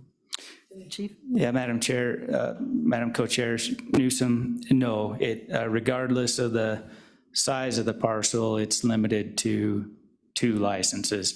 We do have quite a few instances where ranches are held under different LLCs, for example. And in that case, those are treated separately, and each LLC or different company is treated separately and eligible for two licenses each. But the main ranch, regardless of how big it is, as long as it meets those minimum requirements, they only qualify for 2 licenses.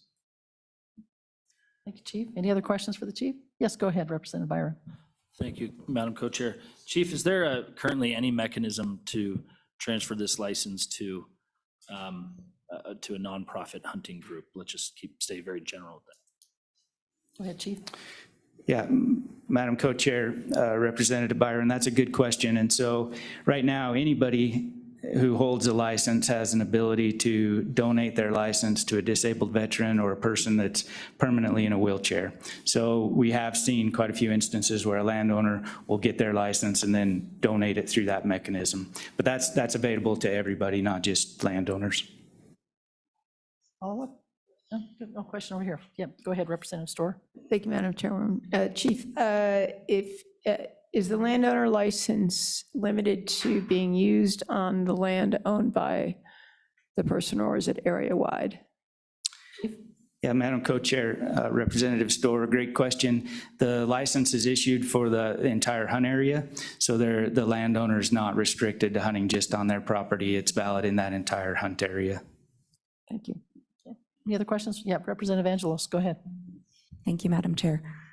Chief King, I do have a question for you. Do you guys have any data on how many of those landowner tags are not being utilized?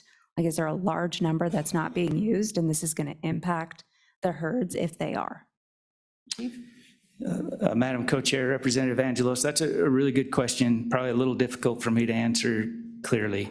So we have, right now in our database, we probably have something like 3,700 potential parcels of land that we've identified that could qualify for landowner licenses. And not all landowners put in for all those landowner licenses each year. Right now, we're currently issuing probably in the neighborhood of about 3,200 landowner licenses across deer, elk, and pronghorn.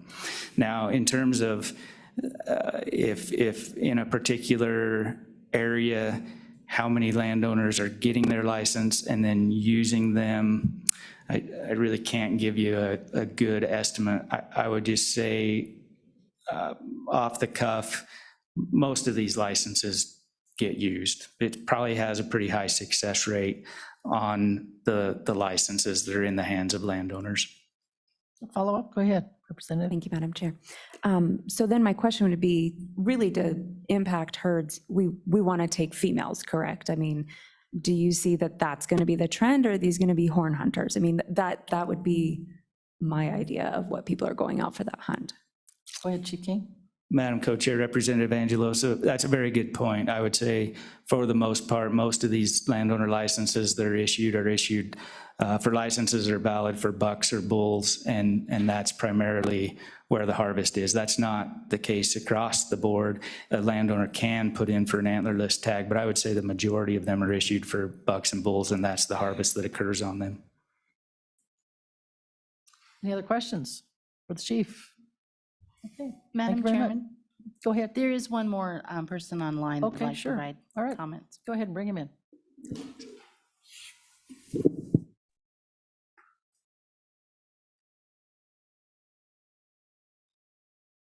Morning, Madam Chairwoman and members of the committee. Not sure if you can hear me, but I will go ahead if you can.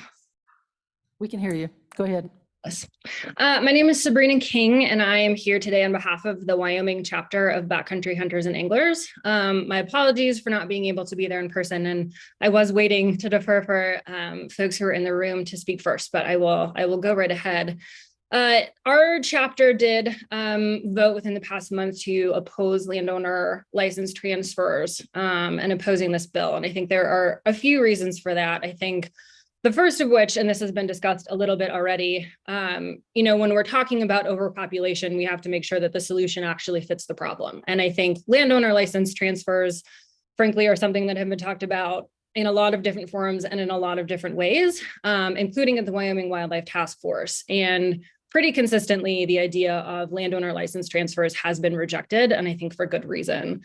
As was mentioned before, if you want to donate your license to a disabled veteran or to a veteran or disabled person, anyone can do that. So in the only form of license transfers that exists right now, that is for everyone. So if this bill were to move forward and we were to set this up in Wyoming, we would have a system in which certain people, landowners specifically, get to transfer their licenses when there is overpopulation and other people do not. And I think bifurcating our license system, which right now everyone is sort of treated the same, I think starts to set up a system and in a road that we really don't want to go down. A couple other things that I want to mention just for the committee's consideration. The Wildlife Task Force was mentioned. That task force did actually discuss this issue quite significantly. And there were some suggested changes to the game and fish regulations, specifically in Chapter 44, which regulates landowner license transfers. One of those changes would actually allow for landowner licenses to be issued in areas where there's overpopulation, regardless of the quota established by the commission. And so there's some other changes that are pertinent to that, but realistically, there are regulations that can be changed right now. And there are some suggestions for changes for those regulations that have not been implemented by the Game and Fish Commission yet. And so I think letting those changes to the landowner licenses go through, seeing what the impact of those are, that is sort of the process that is in motion right now. I worry a little bit that by bringing this bill into the fray, we're kind of sidestepping what the Wildlife Task Force did and trying to move forward some sort of license transfer system that really isn't going to impact herds anyway. I think the other piece that we really want to be clear about is, again, we want to make sure that whatever the solution is that is being offered meets the problem. And at Backcountry Hunters and Anglers, we are not unsympathetic to the realities of landowners and the impact that overpopulation of herds has. So in the spirit of attempting to find solutions to an issue rather than, merely poo-pooing a bill that we would rather see not pass, and this actually came up earlier this morning in a comment from Co-Chairwoman Newsom, the landowner coupons are designed to compensate landowners for harvests that happen on their property, and for the depredation that happens as a result of hosting that wildlife. So under Wyoming Statute 23-3105B, that landowner coupon compensation rate has not changed since 2007. And that is a specific number that is in our statute. We would be open, and I think, given the committee has one more meeting, I think this could be up for discussion about looking at that statute and seeing if that landowner coupon, which is given to landowners after a hunter harvests on their land for compensation, if that rate could be changed, and if that could somehow maybe even not even be a specific number, but be pegged to inflation or to the cost that is determined by Game and Fish for that harvest. That might be a way that could incentivize more landowners to host more hunters on their land and to compensate landowners more adequately for the harvests that happen on their land. So that might be a win-win for both landowners and hunters, whereas I think the bill that is being discussed right now really is only a win for landowners and isn't going to have, I think, the intended impact of decreasing overpopulated herds. So happy to answer any questions, and would be open to any discussion about other solutions. Again, we're not unsympathetic to the landowner's plight. We don't want to create a system where landowners can transfer and everybody else can't. Okay, questions for Ms. King from the committee? Seeing none, thank you very much for your testimony. Appreciate it. We'll go ahead and open up testimony for the public now. I should have gone public, in the room first, but I gave the online folks a head start here. So welcome back, Jim. Thank you, Madam Chair, and we don't mind being second once in a while. A couple of things in regard to this bill, but let me start out by saying we certainly support the concept of some type of transferability of landowner licenses. It happens in many of our neighboring states. We're not saying throw it wide open. We think there are some different ideas that could be pursued. Some could be pursued by the commission. The Wildlife Task Force was mentioned. We actually suggested a couple of things to them. The first one was that the current ability to transfer landowner license for a disabled hunter be expanded to allow a landowner to donate their license to any 501c3 nonprofit charity in the state of Wyoming across the board. And they wouldn't be able to receive monetary payment for it. They might get a tax benefit for the donation, but it would be a good way to foster programs in the state that help the state in many other ways. Another suggestion was brought forward, and none of these were embraced by the task force, but was, and I believe that Representative Newsom mentioned this, the idea that with large acreages, maybe you would get more landowner licenses, not ad infinitum, but have some type of a scaling up so that you recognize that if you're providing 160 acres of habitat or providing 16,000 acres of habitat, that those are significantly different. So we do think that landowner licenses and some transferability is an appropriate subject for discussion. Specific to this particular bill, while we support that concept, I have a couple of concerns. First of all, the bill would imply, as it's written, that this is part of the solution to the overpopulation. And it's simply hard to envision that a few landowner licenses getting transferred somewhere are going to help solve the problem of hundreds of excess numbers of elk anywhere. So while we support the concept, we don't believe it should be necessarily tied to overpopulation. If this were to move forward and tied to overpopulation, the one thing that is not addressed in the bill, you reach 125%, you implement this for how long?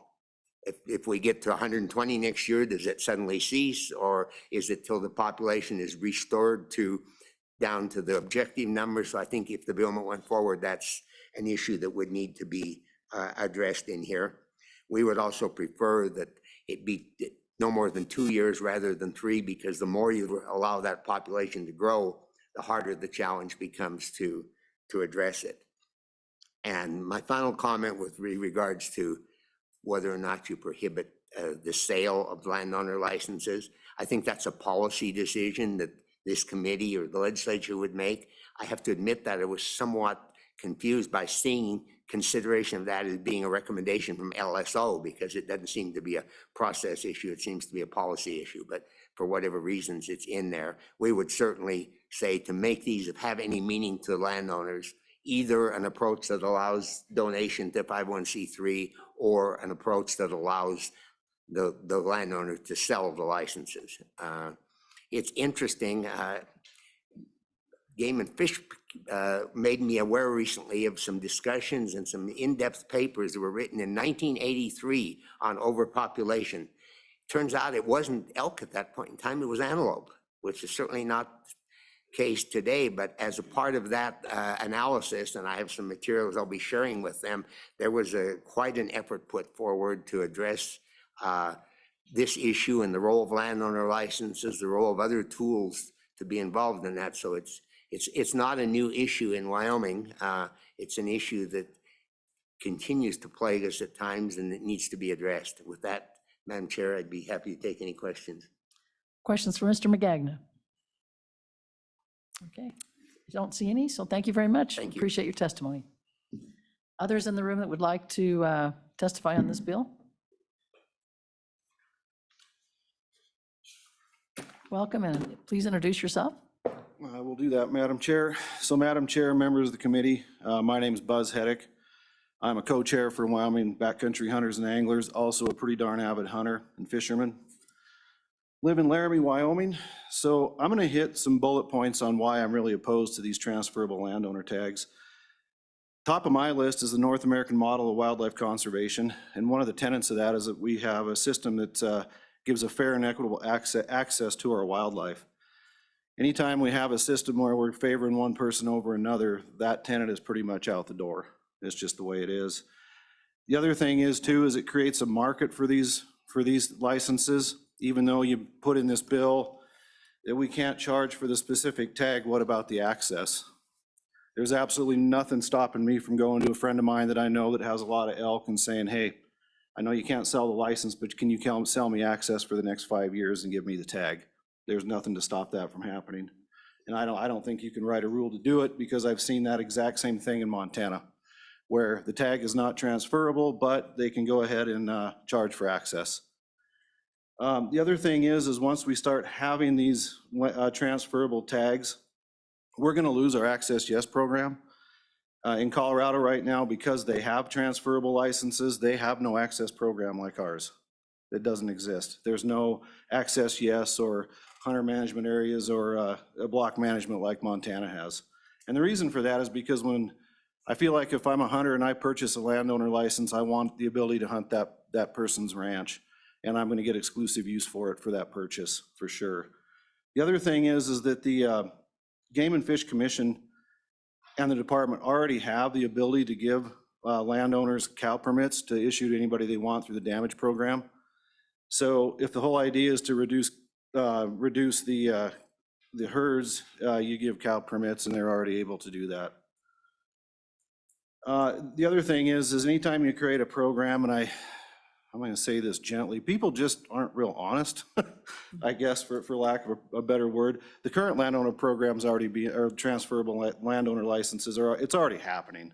There's quite a bit of talk with the Wyoming Wildlife Task Force where these outfits are forming an LLC, selling a share of the LLC, and the licenses are being transferred to the owner of the, in quotes, owner of the land.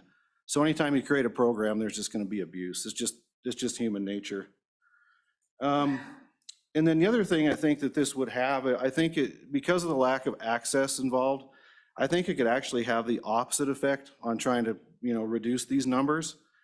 Because anytime like I say, you create a demand for that license, there's going to be an expectation of exclusive use of that property, and those elk are going to harbor there. And because if I spend 5, 6, 7, 8 grand for a transferable landowner tag, I'm going to want to be able to have some pretty good hunting for that. And anytime you create the market, that's just what happens. And I think we'll just lose a lot of access to both leasing and outfitting if we go this route. And I'm really a strong proponent of public access. And with that, I would stand for any questions from the committee. Questions from Mr. Heddick? I don't see any. Thank you very much. We appreciate your testimony. Thanks Thank for you. coming today. Other public testimony? Okay, come on up.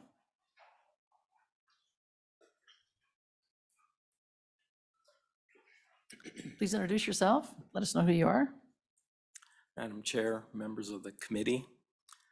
My name is Jeff Muratori, and I live in Casper. I'm a landowner here. I have been qualified by the Game and Fish to receive landowner tags. And I first want to point out that landowners are a key to the wildlife that we have in Wyoming. They provide habitat for deer, elk, antelope, all kinds of wildlife.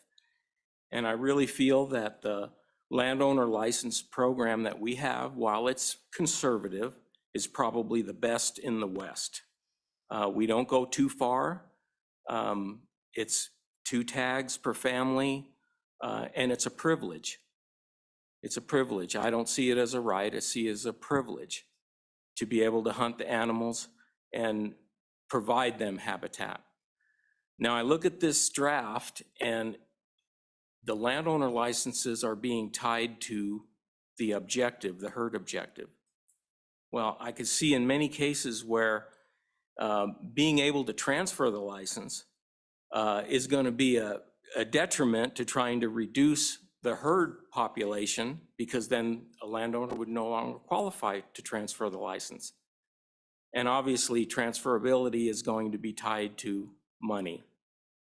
So I don't see the point in having the licenses transferred or being able to be transferred and tying it at all with any kind of elk population or deer population, antelope, being able to adjust that objective, because the landowner is going to want to keep that status and in many cases may not allow hunting, who knows what, and to keep that objective high. So. Yes, go ahead, Madam Co-Chair. Thank you. Thank you for being here today. Mhm. So I have a question. If you think the population objective might be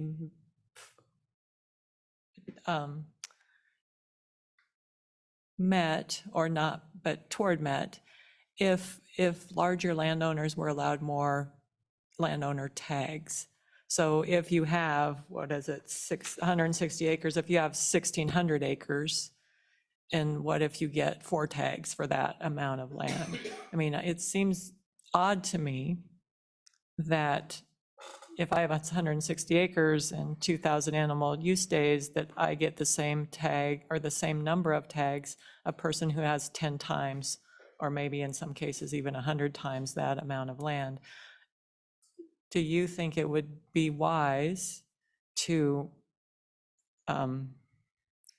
adjust for more tags for more land, maybe not in a straight line? So if you have 1,600 acres, you don't get 20 tags, but if you have 1,600 acres, maybe you get 4 tags or something like that.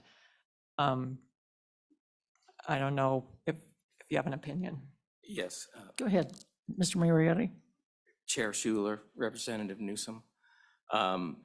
What I can share with you is what I testified to at the task force meeting. It was my opinion that we should actually reduce the number of 2 down to 1 for landowners up to a certain acreage. So 160 up to, I'll just throw a number out there, 5,000 acres, get 1, and then above 5,000 acres 2. I don't believe that we should increase the number of landowner tags. That's been a point of contention with many people, that there's too many landowner tags as it is right now. And again, I feel that the program in Wyoming is relatively conservative, and it affords a privilege to the landowner to be guaranteed that license every year. Follow up? Okay, any other questions for Mr. Muratori? Yes, go ahead, Representative Stroh. Thank you, Madam Chairwoman. Thank you, Mr. Muratori. I wanted to follow up on Representative Angelus's a question or comment about just if we're trying to reduce populations, wanting to focus on the females, but the case that I believe I understood that most landowners are able to go after bucks and bulls. And so I'm still trying to understand how this program, how this idea would even work necessarily for reducing the populations. Mr. Muratori? Go ahead. Madam Chair, Representative Storer, I know of a rather large landowner in the Casper area that because they get landowner tags, they allow hunting. So I think it can be tied to that. Their privilege of getting 2 guaranteed tags every year, and they open up their ranch to hunting. So I think that's an important issue. Again, what the landowner provides in habitat alone is worth what we do. Personally, myself, I leave half of my property untouched by grazing for wildlife every year. And I might rotate one side to the other, but half of my acreage is not going to be grazed by livestock. It's going to be left for the wildlife. I have elk that come in winter on the property, and that grass is there for them when they come. But I think it's really important that we recognize what the landowner does. And I also believe that our landowner tag program, while it's as conservative as it is really a good program, and I think we shouldn't mess with it. I think we should leave it the way it is. Other questions for Mr. Muratori? I don't see any. Thank you very much. We appreciate your testimony. Anyone else in the room that would like to testify on this bill? Okay. Oh, whoops, one more. So you got to be quick. We're working on lunch now, so, before it was a break, now it's lunch. Welcome, introduce yourself. Chairwoman Schuler-Newsom, members of the committee, Josh Metton, excuse me, Josh Metton, I'm the Wyoming Field Manager for the Theodore Roosevelt Conservation Partnership. Excuse me. I'll be brief because I'm also hungry. One of the things that I've been doing over the last couple of weeks, along with my colleague Alex Aguirre here, is been hosting some public land access listening sessions. Several of you were at the one last night. Thank you again for coming. And I think one of the greatest things that I've gotten out of that has been a spirit of interest in communication and collaboration. To echo some of the comments that I heard from some landowners, from stockholders, landowners provide in these situations where we have elk overpopulation. Oftentimes landowners are providing the habitat. Sports people are the ones that are managing the wildlife. I've just been inspired by that, and I think that what I would really like to see is to continue conversations like that, to find ways to address this issue that don't necessarily involve legislation, that involve working with these different interests. I think as an organization, this bill and the idea of transferable tags it raises some eyebrows because wildlife are supposed to be held in the public trust. And so the ability to transfer tags is concerning. We certainly don't oppose landowner tags for a lot of the aforementioned reasons that people have brought up, and the idea of the importance of habitat that landowners provide. I think some of the concerns that I wanted to echo is when under our current landowner tag situation, the majority of the animals harvested are likely males, and the tags are unit wide. So we're not necessarily addressing the issue with this.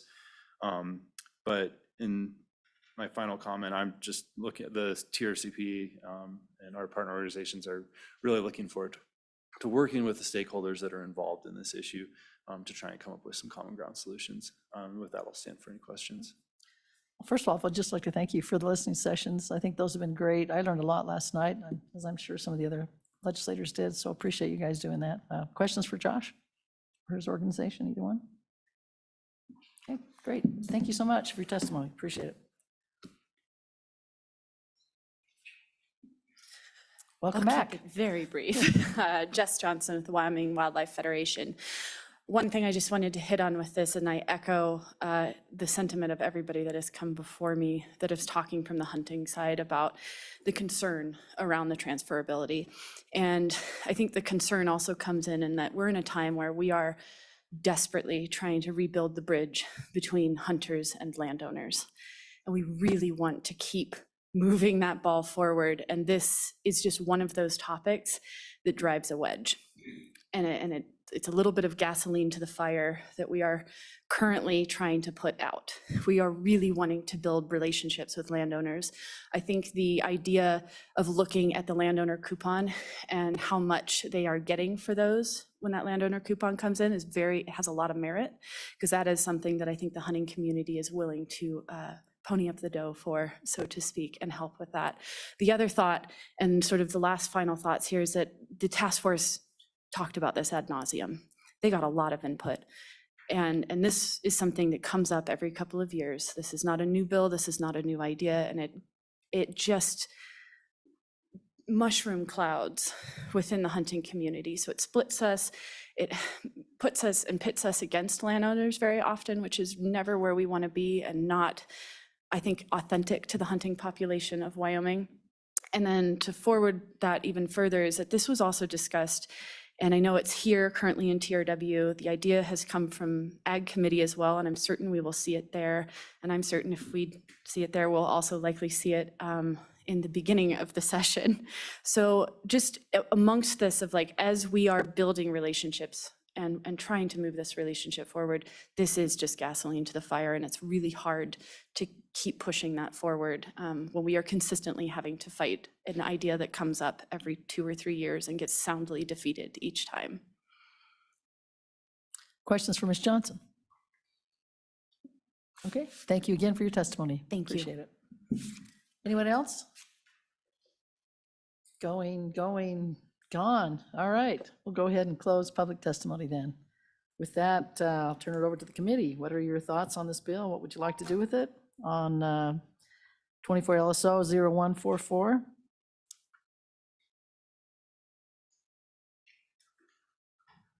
Emotions?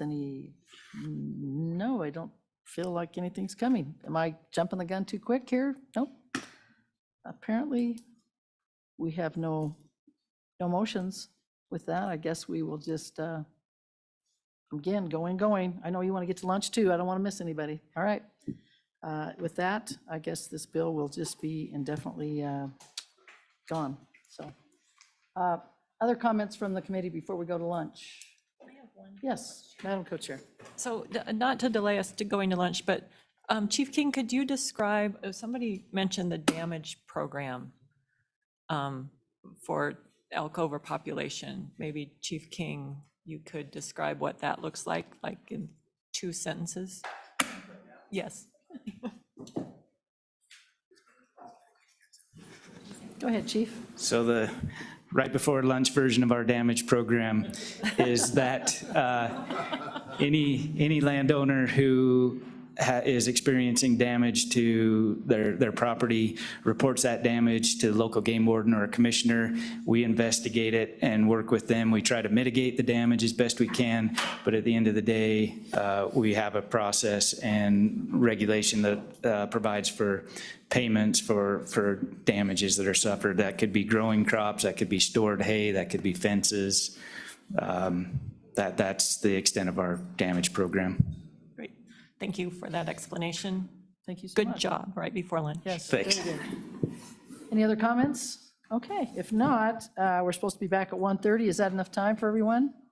Okay, we'll see y'all back at 1:30. Thank you. Hey, we got back on schedule.